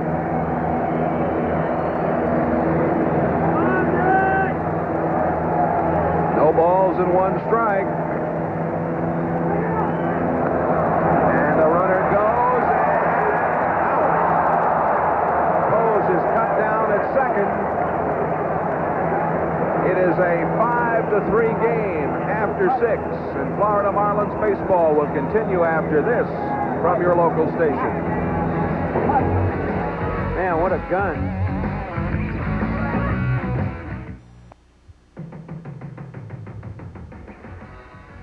Today's game, the Florida Marlins and the Los Angeles Dodgers, is brought to you in part by Heineken. Just being the best is enough. By Federal Express. For documents, packages, and freight worldwide, our most important package is yours.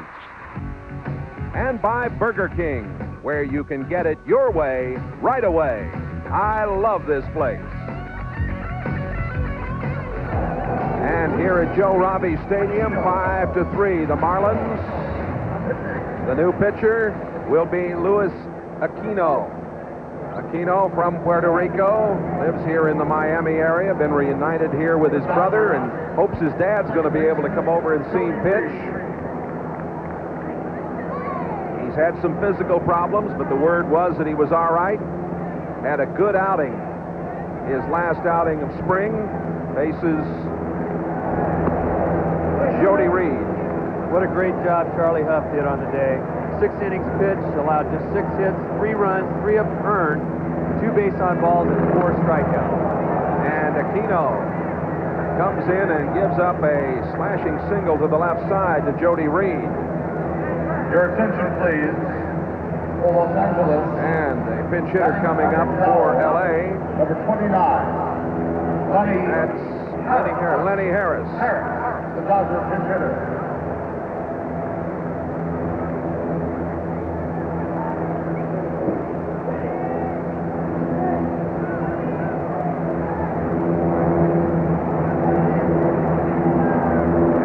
Santiago wants to go out and talk to Aquino. Well, you got left-hander Joe Klink warming up in the bullpen. And maybe Benny's going out there to see if maybe Rene might come out and make a pitching change. And Latchman is coming out, and that's what we're going to do. Aquino is only going to pitch to Reed. We'll be getting Klink in here as Lenny Harris was announced. Harris was born in Miami, Florida. Prepped here at Jackson High School. So Aquino leaves after pitching to one batter. And we have an AT&T call to the bullpen.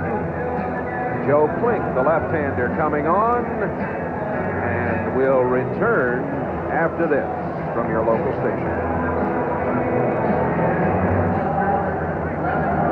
And Channel 33, WBFS, flagship station, Florida Marlins television network over the air.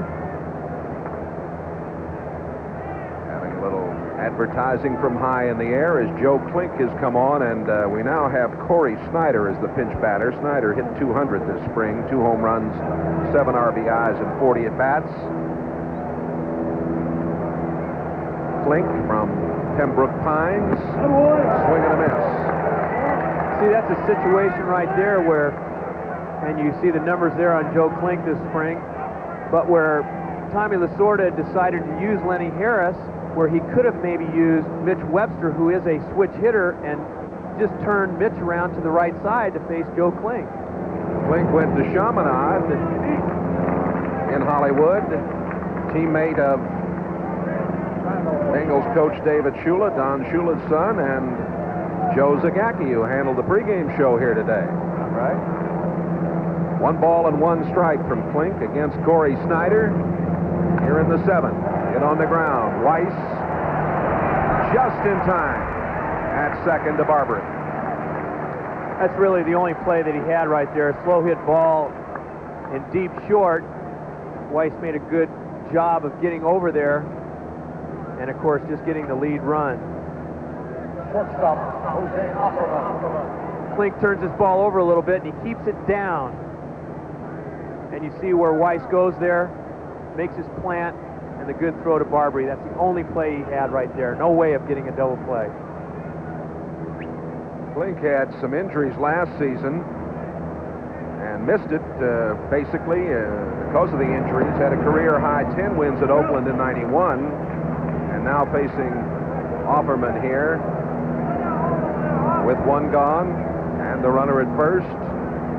Florida leading 5-3.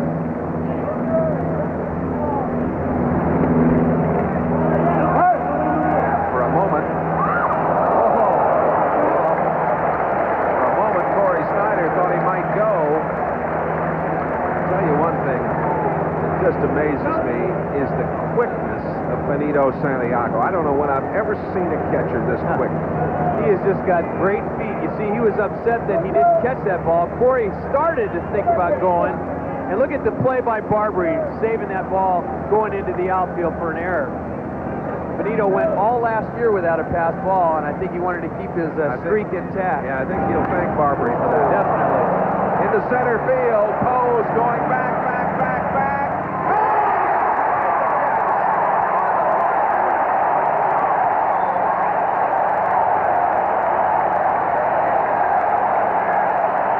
Standing O for Scott Pose.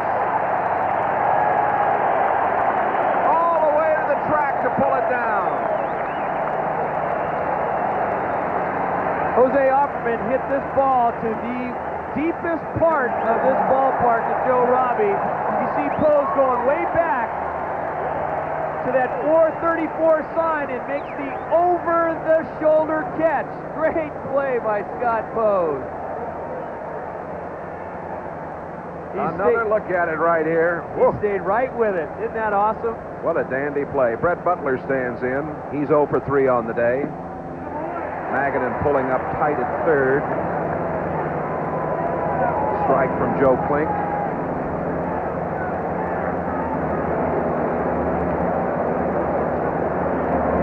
was at Oakland, of course, a couple of years ago. And Rene Lachemann had a good look at him at first. Looked out, safe. Joe West, the singing cowboy, down there at first base. He got back in time, but you see, that's a great play on Benny's part. Brett Butler fakes the butt right here, and you see Benny's first thought was, boom, throw it right down there to first base, and almost got Snyder.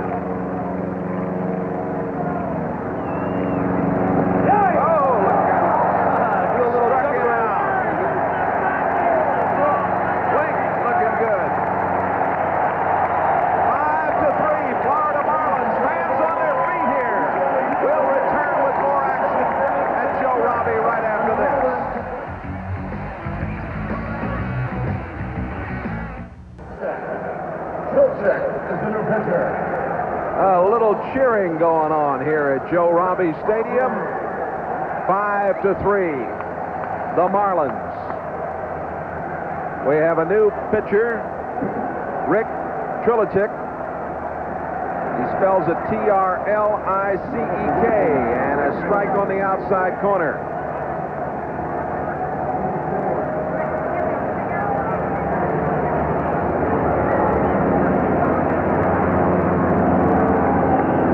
Another one on the outside corner to Brett Barbary. Barbary was at the plate when Pose was cut down to end the 6th inning. Barbary has singled, hit into a double play, and grounded out. Hit that one hard off the glove of Jody Reed. I think the score should give him a hit there. We'll see. Oh, they better. He had no chance at that. Talking about it, you know, in the last inning, how he says he's got to hit the ball hard, and that's what he's doing. He's so aggressive at the plate, so comfortable. Yes, he is. And that's what he wants to try to accomplish, like everybody does. If you just hit the ball hard, if you're going to make some hard line outs, that's okay. But as long as you continue to hit the ball hard, eventually the balls are going to start finding holes. Junior Felix is struck out, grounded out, fly to left.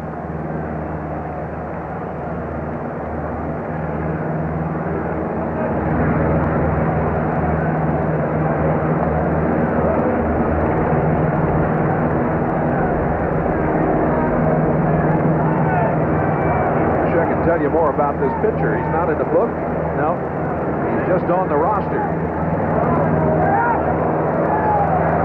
Strike two to get the appeal. Junior Felix says, I didn't go around.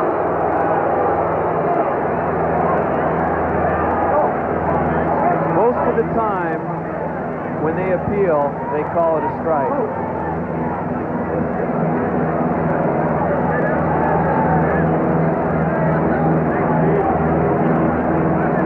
And one strike. Throw over to first.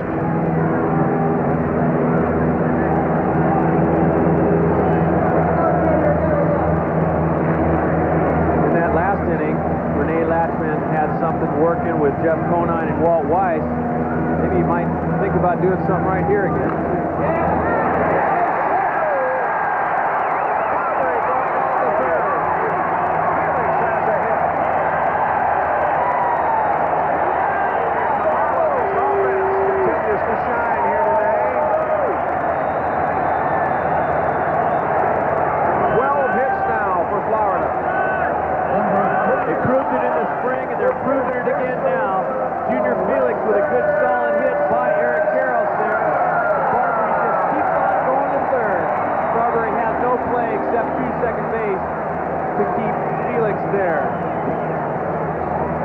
Pitcher Rick Trilicek from Houston, Texas, selected by the Phillies originally. Shot out to second. Can they turn to two? Yes, they do. And the run comes home, and it is 6-3.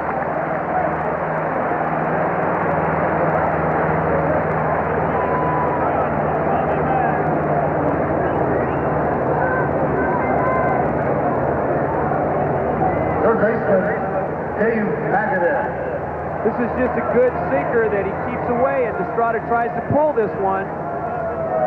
Result, a double play. He gets no RBI, but we do get another run. Dave Magadan is grounded out. occasions, takes the ball. Last year, this pitcher was with Toronto for a short time.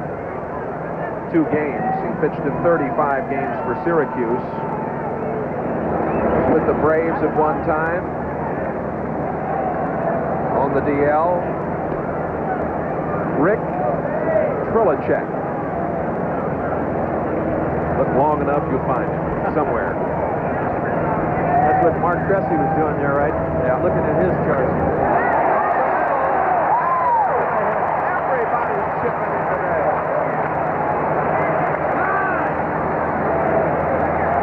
It was just a matter of time for that man to get his first hit of 93 after having a tremendous spring, hitting 367.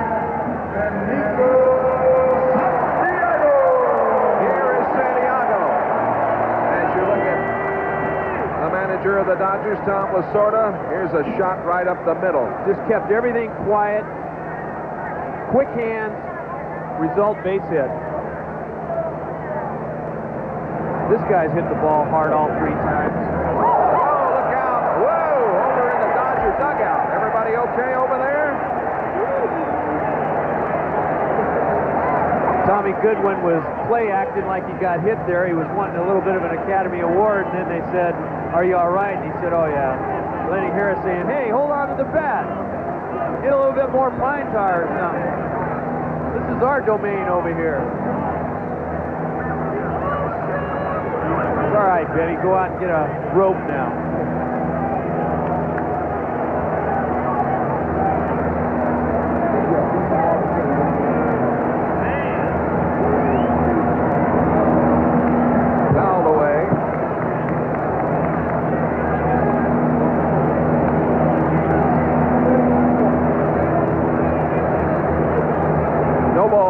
Strikes. They're 2 out.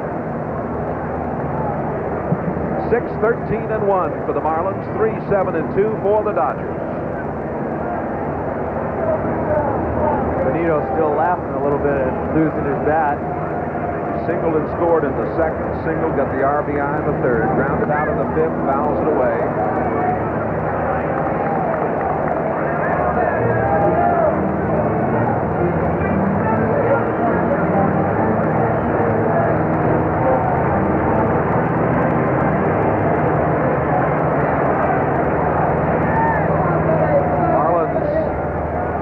Second, got 3. 1 in the third, 1 in the sixth, 1 in the seventh. Fly ball into right.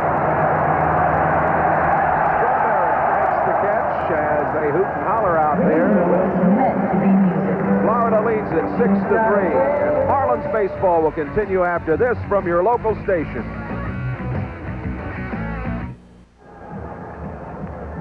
There's a look at our new scoreboard out in left. Humanly operated, the old-fashioned style. Put up that 6. That's right. 6-13-1, 3-7-2. Whoever is in there, I wonder if they're a little warm. Well, I don't know, but hope it's air conditioned in there. Final from the American League: the Yankees beat Cleveland in Cleveland 9-1 this afternoon. There's the folks working behind the scoreboard.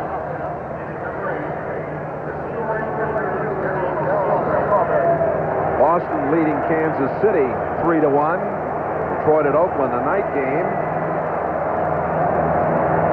Texas 7-4 over Baltimore there in the night. Klink on the hill. Facing Strawberry. Strawberry is grounded out, flied to right, and popped out this afternoon. Curveball is inside. Chris Carpenter down in the bullpen, just leisurely kind of heating up a little.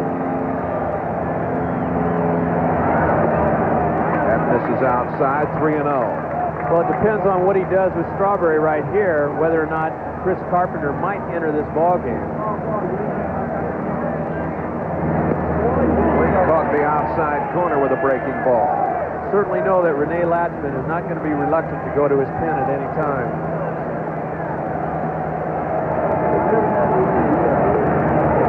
Just outside, and a leadoff walk to Strawberry here in the 8th. Rene coming out. We're probably going to get a pitching change here. In the Montreal at Cincinnati game, Cincinnati leading it 2-0. They're in the 8th inning. Colorado playing at New York, and the Mets are up 1-0. And Atlanta leads Chicago 1-0. They're going into the 8th inning. Philadelphia playing in the Dome in Houston tonight. So it is time for another AT&T call to the bullpen as Chris Carpenter is getting the call. And we're also going to have a double switch. We'll tell you all about that when we come back. Now this from your local station. The Marlins about hit the Dodgers 13-7, lead at 6-3. And out in left field, Scott Pose made that great play in center a few moments ago. He's moved to left. Chuck Carr enters the game in center field. Seen checking the glasses. And Conine comes in from left to take over at first for Destrada. And on the hill, there's the birthday boy, Chris Carpenter. Chris out of Gainesville, Georgia. Set personal best last season with the Cardinals, an ERA of 2.97. He pitched in 73 games and pitched over 88 innings. And it is his job to hold them right here. You bet. Good job by Klink.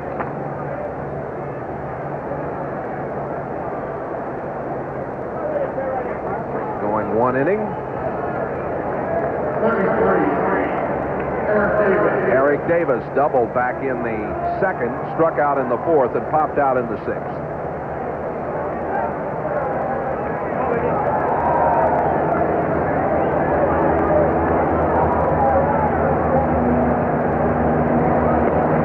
Fastball is a little low. Carpenter's job, keep the opposition off the bases until you need Brian Harvey to take over, if you do.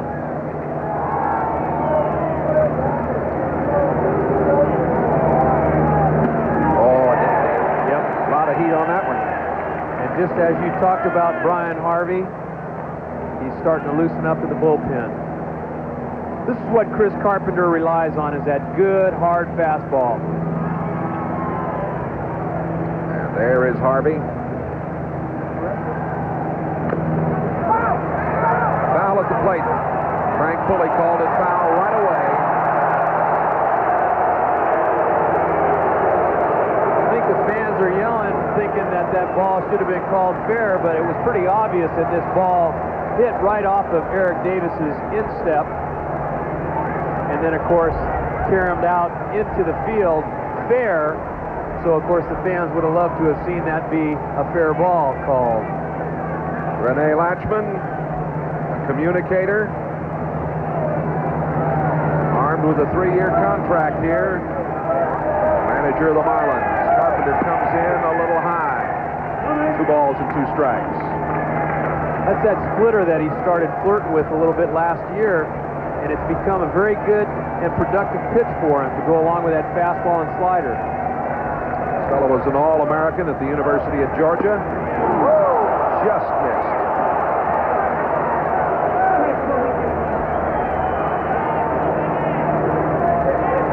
This was too close to take.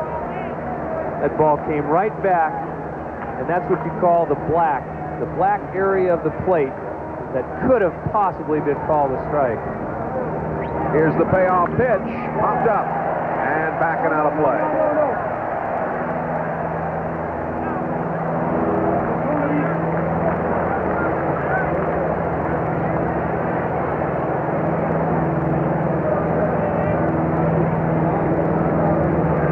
It's important for the Dodgers that this guy has a big year for him this year.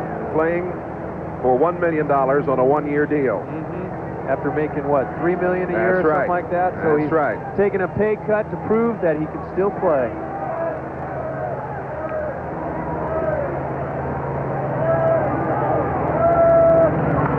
Little check swing, good play. And Chris makes the play to first. Boy, he got off the mound quickly there to field that ball. Yes, he did.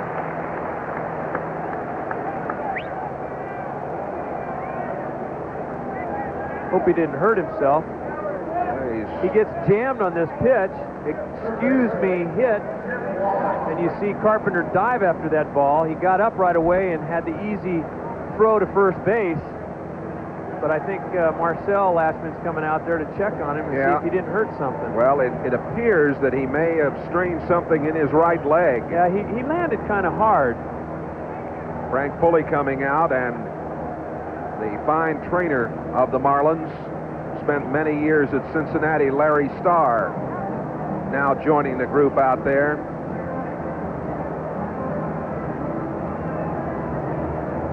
Marcel Lachman and Rene both there. Starr talking with the pitcher. Probably going to let him throw a ball or two here and see how it goes.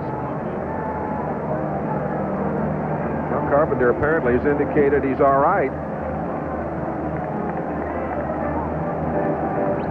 April the 10th, 7:35 game against the Padres. Remember, that's Tropicana Marlins pennant night. First 15,000 youngsters 12 and younger get that wonderful gift, and just one of many marvelous promotions you'll enjoy at JRS this season. Wallach stands in, reached on an error in the second, grounded out in the fourth, and hit a monumental home run to left in the sixth. First home run, regular game, Joe Robbie. He's trying to do it again. He had his sights set on that home run to left again.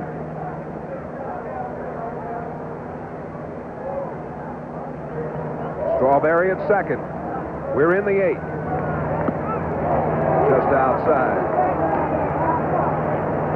Marlins about hit the Los Angeles Dodgers 6-3.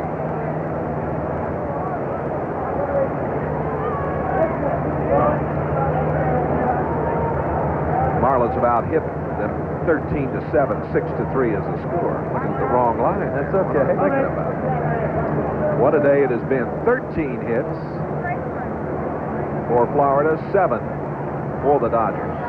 6-3 the score on the board.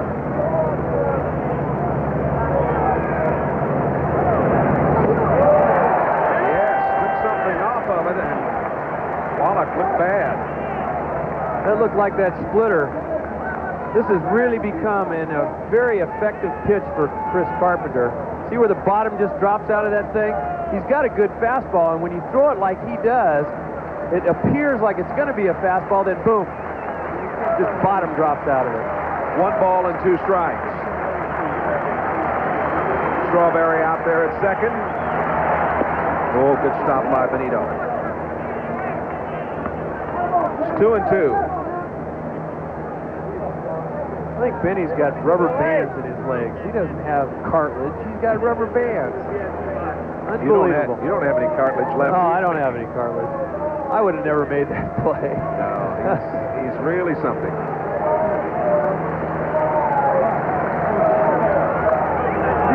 Jammed him that time. A good job, though, by Wallach of getting the bat on the ball, and these two battling here in the 8th inning. Runner at second, 1 out, 2-2 the count. Charlie Hough, the starter, went 6. Keno pitched to 1 batter. Flink went an inning, and now Chris Carpenter is on.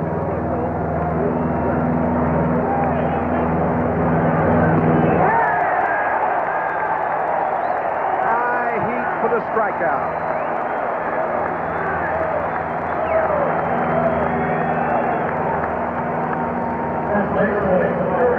This, folks, is what you call a major league fastball. Boom, right by him.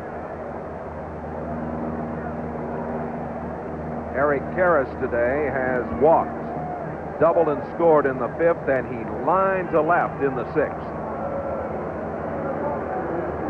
Very imposing figure is the Rookie of the Year from last year. Strike on the outside corner.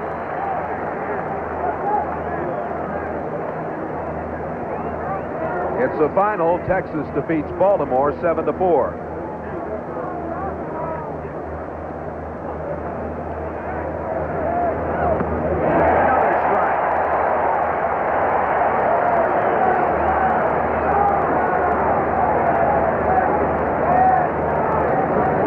just using that split finger very effectively. After throwing a 90-plus mile-an-hour fastball and come back with a pitch like that, that's awesome.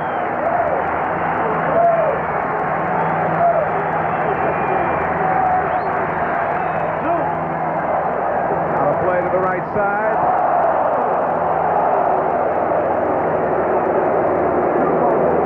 That's given all the pitches to him. Fastball, splitter, and hard slider.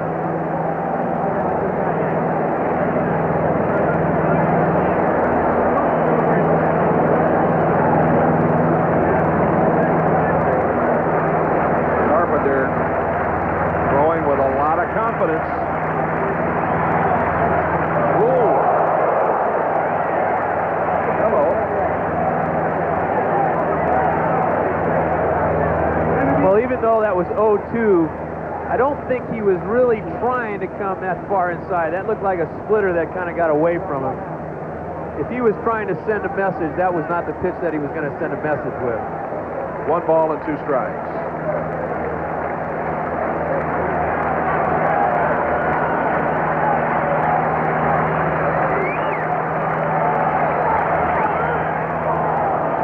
To Brett Barbery, throws on.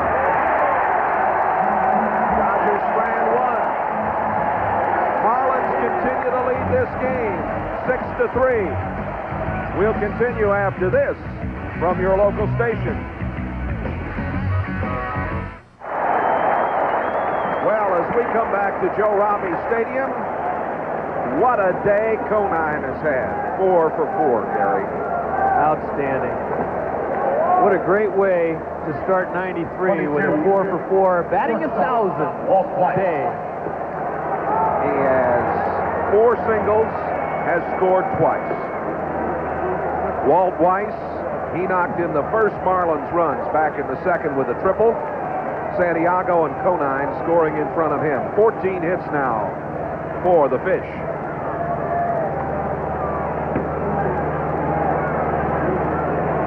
6-3 Florida. Well, they were all looking forward to this day finally coming, and it has arrived, and what a day it's been. Wanted it back. The attendance, 42,334.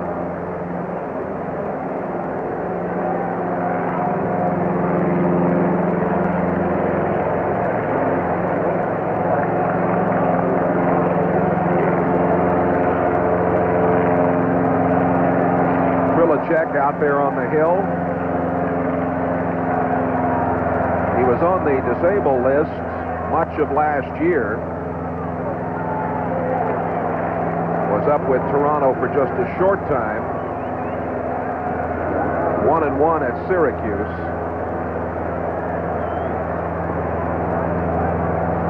Was the property of the Toronto Blue Jays, now in the Dodger uniform.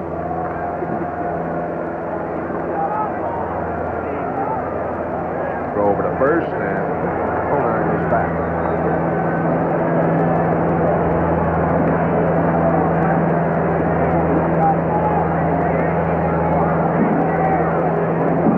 Belichick following Hershiser and McDowell. That's a ball outside. Reminder again, these two teams tomorrow, 7:30. Jack Armstrong against Ramon Martinez. Wednesday evening, 7:30. Chris Hammond against Kevin Gross. Here's a look at Ramon right there.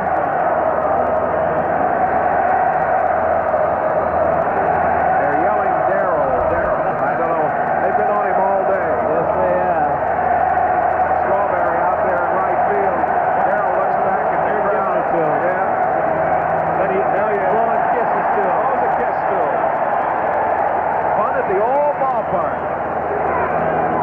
On the ground, only play as the third baseman Wallach was uptight was to go to first.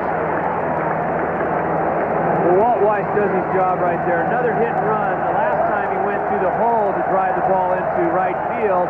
This time, a little bit tougher of a pitch. But he hits right to Tim Wallach. And the only place that Tim Wallach could go is right onto first base. See what he does with this? Drives it the opposite field, right to Wallach, standing right in front of the bag, but Wallach's only play is on to first. And we're going to see Chuck Carr at the plate for the first time today. Right now, though, Piazza out talking to his hurler, Rich Trilicek.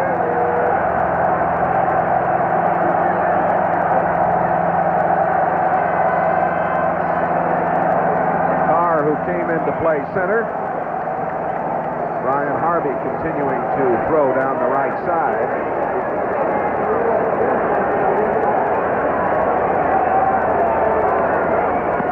And a strike at the letters to Carr. Carr, who had a very, very rugged spring training.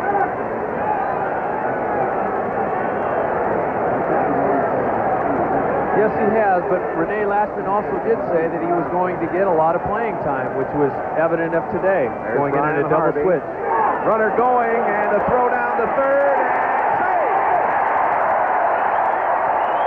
Conine steals third.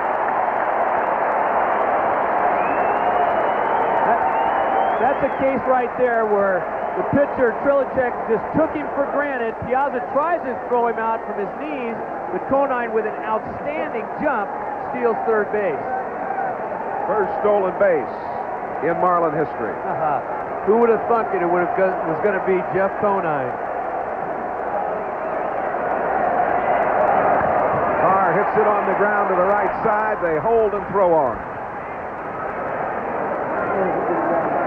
Oh, there, 2 out. Conine at third. For Scott Poles. Bumpy Rojas talking with Conine to himself someday. Poles reached on an error in the first. Singled and scored in the second. Rounded out in the fourth. Reached on a fielder's choice in the sixth and was later thrown out trying to steal. What a day it's got to be for this young man. All out of play. Here you really have to like the way he handles the bat. Yes, I do. He just stays right in there on every pitch. Handles it real well. Can go to the opposite field, can pull the ball. He can bunt. He can just do a lot of things. I just was very impressed with him throughout the whole spring. Looking ahead to the ninth for the Dodgers, Piazza, Reed, and probably a pinch hitter. Sure, we will have one. We might have a couple. Who knows? See what Tommy Lasorda wants to do. The sun shining again brightly here at Joe Robbie Stadium. 1 ball and 1 strike.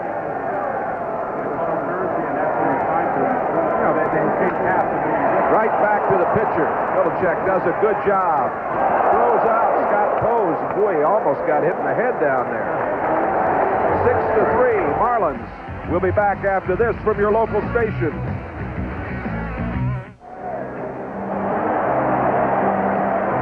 To the ninth inning, and 6-3, the Marlins. And out on the hill, Brian Harvey. The stopper. There are his figures. He said at one point that his arm was a little bit of a dead arm, meaning that he had reached a peak, and then now it's getting close to the beginning of the season. And he said that he was throwing the ball with velocity, but didn't really feel it in his arm. Now he has the opportunity right here, and this is the main reason why they chose him in the expansion draft, was to close the games, and that's what he's on the hill for right now. Your attention, please, for the Florida Marlins. And listen to this announcement as Tom Lasorda looks on. Brian Harvey. Trying to stay awake. Harvey gets a warm welcome from the fans here. 29 years old. Out of Catawba, North Carolina. Mike Piazza 0 for 3 on the day. Get into a double play back in the second. He flied to left in the fifth. Rounded out in the sixth. Carpenter looked sharp in there. He looked real sharp. What a great birthday present, huh? To go out there and throw a scoreless inning. Cincinnati has defeated Montreal 2-1. That's a final.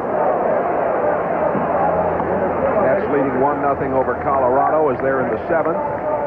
Atlanta leading Chicago 1-0. They're in the 9th.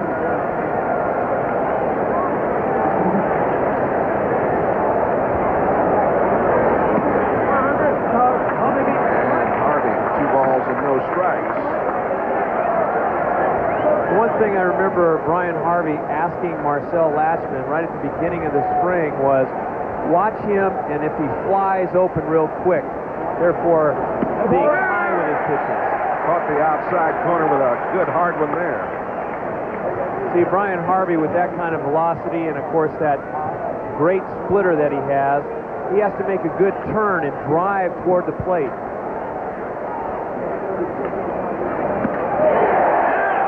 2-2.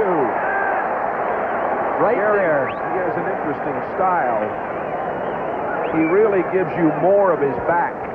Yes, he does. Well, that's where he gets that motion and then gets that coil working for him with that hip rotation. Just low, 3-2.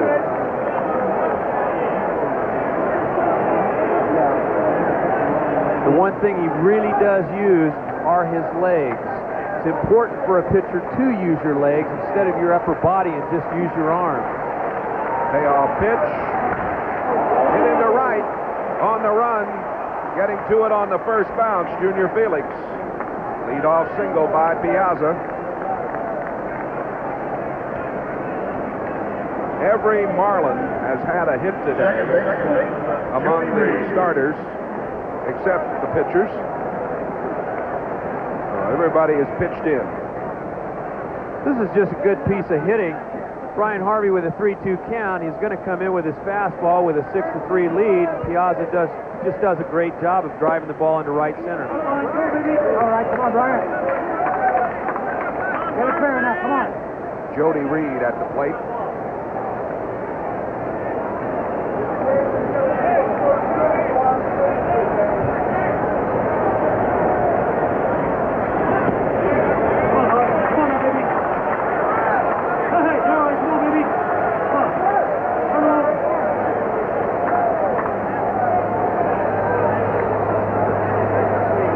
And no strikes.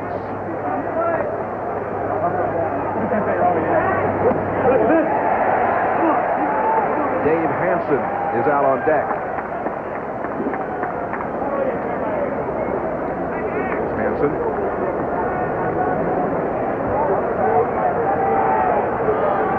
Harvey ready with the offering and a high one to left. Pose is there. All right. One gone.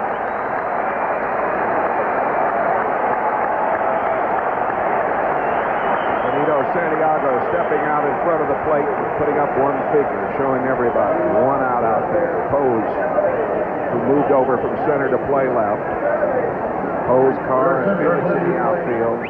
Magadan, Weiss, Barbary, Conine is first now. Here's Hansen. Hit 212 this spring. Hansen, the pinch batter. Also, Santiago came out in front of the plate to let Brian Harvey know that Conine is playing behind the runner now. First pitch is a little inside. With the score 6-3, it's really not that necessary. Piazza doesn't run that well to go ahead and allow Conine to have better range behind the runner. Hansen's from Long Beach, California. Selected by the Dodgers in the second round of the '88 June draft. Led the California League in errors last year.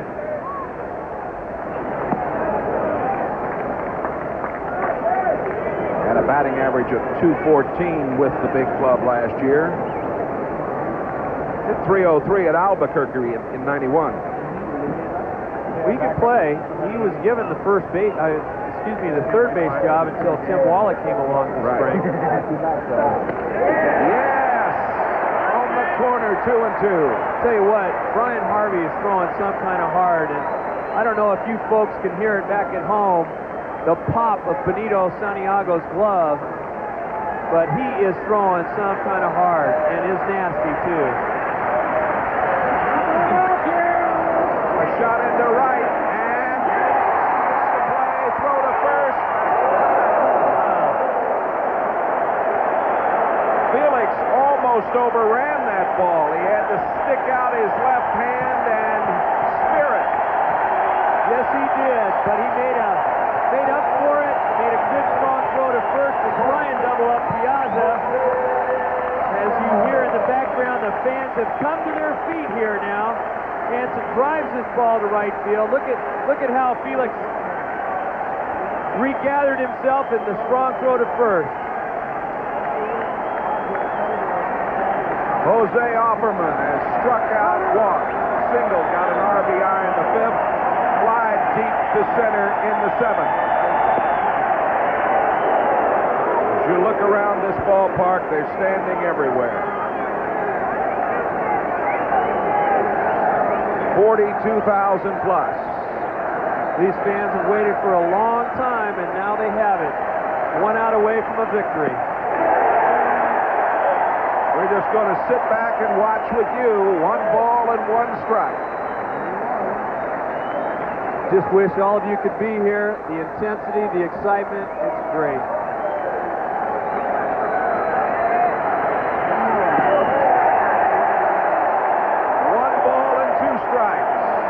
The Marlins are 1 pitch away from their first win. Yes, they are. And this was his nasty splitter that Offerman had no chance at.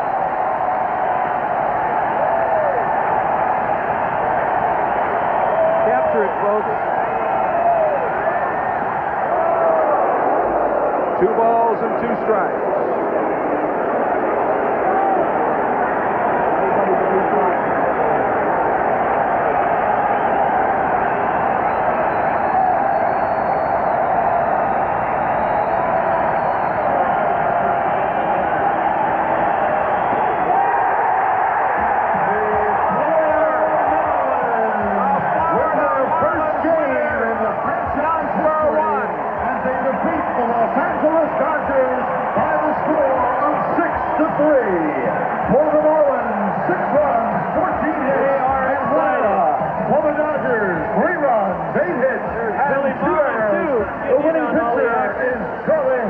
The losing pitcher is Orel Hershiser.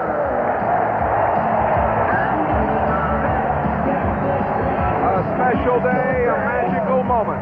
Benito Santiago congratulating him. What a day for Conine. Harvey coming in, shutting the door, and the final Florida 6, Los Angeles 3. So the Marlins win their first one. The winner Hough, the loser Hershiser. Harvey got the save. Wallach, the only home run of the day. We'll be back with our post-game show after this from your local station. Well, they're celebrating here. Marlins 6-3. And Gary, really special day. Let's look at this last pitch. Brian Harvey. What a way to finish it. Fans standing, and strike 3. A good sinking fastball. Outstanding. What a way to finish off a great day for the Marlins. And look at Rene. How excited was he, huh? Outstanding. Yeah, that a way to get that first one. And Brian Harvey doing a great job, and what an afternoon for Santiago. Kudos all around. A splendid performance for this opener. It really was. We'll return with Rene Latchman. Marlins 6-3. We're also going to talk to Walt Weiss, I believe.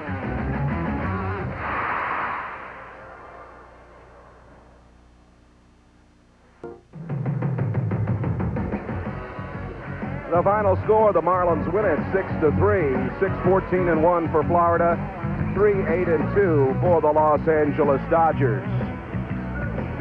A historic day at Joe Robbie Stadium and a wonderful win. Right now, the Benjamin Moore stroke of brilliance, and here it comes. It was a beautiful shot from Walt Weiss. the veteran shortstop, second inning. Drives it down the right side. A triple all the way. It scores Santiago and Conine with the first Florida Marlins runs. And Walt Weiss gets the first RBIs in Marlins history. That's the Benjamin Moore stroke of brilliance this afternoon. And we're happy to bring in the man who made it happen, Walt Weiss. Walt, congratulations on a great win. Thanks a lot, Jay. What was the feeling out on the field and in the dugout this afternoon? I tell you, there was a lot of excitement all the way around. I think all the guys out there should be commended for their play today because there was so much going on around us. We got a bunch of young guys thrown in there for the first time, and I think they played real well despite all the adrenaline that was flowing. And I'm sure a lot of the guys were nerve-wracked out there. I know I was one of them, but we played through it and we played a solid game. What was the pitch, Walt, that you hit off of Orel there to drive in the first two runs? Was it important for you that you got a chance to have faced Orel in the World Series a couple years ago, and then, of course, this spring as well? Yeah, but I'd never done particularly well against him anyway, so I went up there in a RBI situation, just looking to get something I could drive, and I think he got a curveball a little up on a one-strike count, and I was able to get the good part of the bat on it and drive it down the line and get two guys around. But it's always a battle up there against Orel because he's got such great control and he's battled back from that arm surgery. He's still a real good pitcher. Mm-hmm. Well, you had a good day. You went 2 for 3, Walt, and it's interesting that every starter contributed today. Every single one got at least one hit. Yeah, I think that's real encouraging that everybody up took some good at-bats up there. Despite, like I said, the circus atmosphere coming into the game, everybody went up there and was able to concentrate real well and throw good at-bats out there, one after another. And when you can do that, you can score some runs.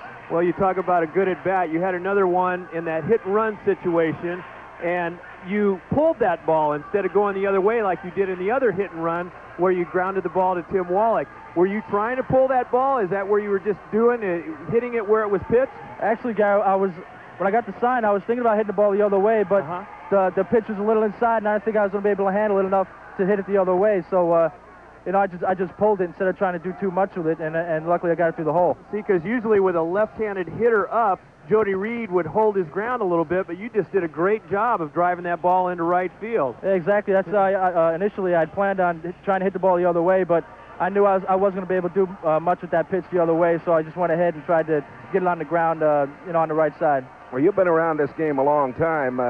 This had to be a very special day for every fellow who was in the dugout, every fellow who had the Marlin uniform on.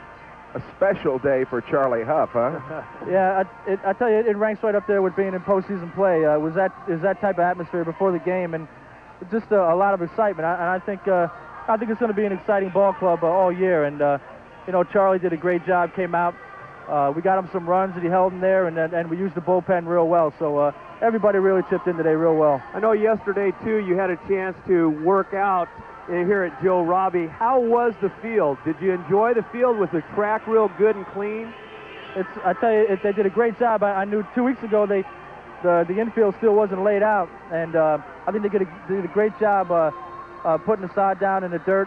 There's a little work to be done. They had some problems last night with the rain hitting it, but overall, Alan, the head groundskeeper, did a tremendous job, and the playing surface was fine.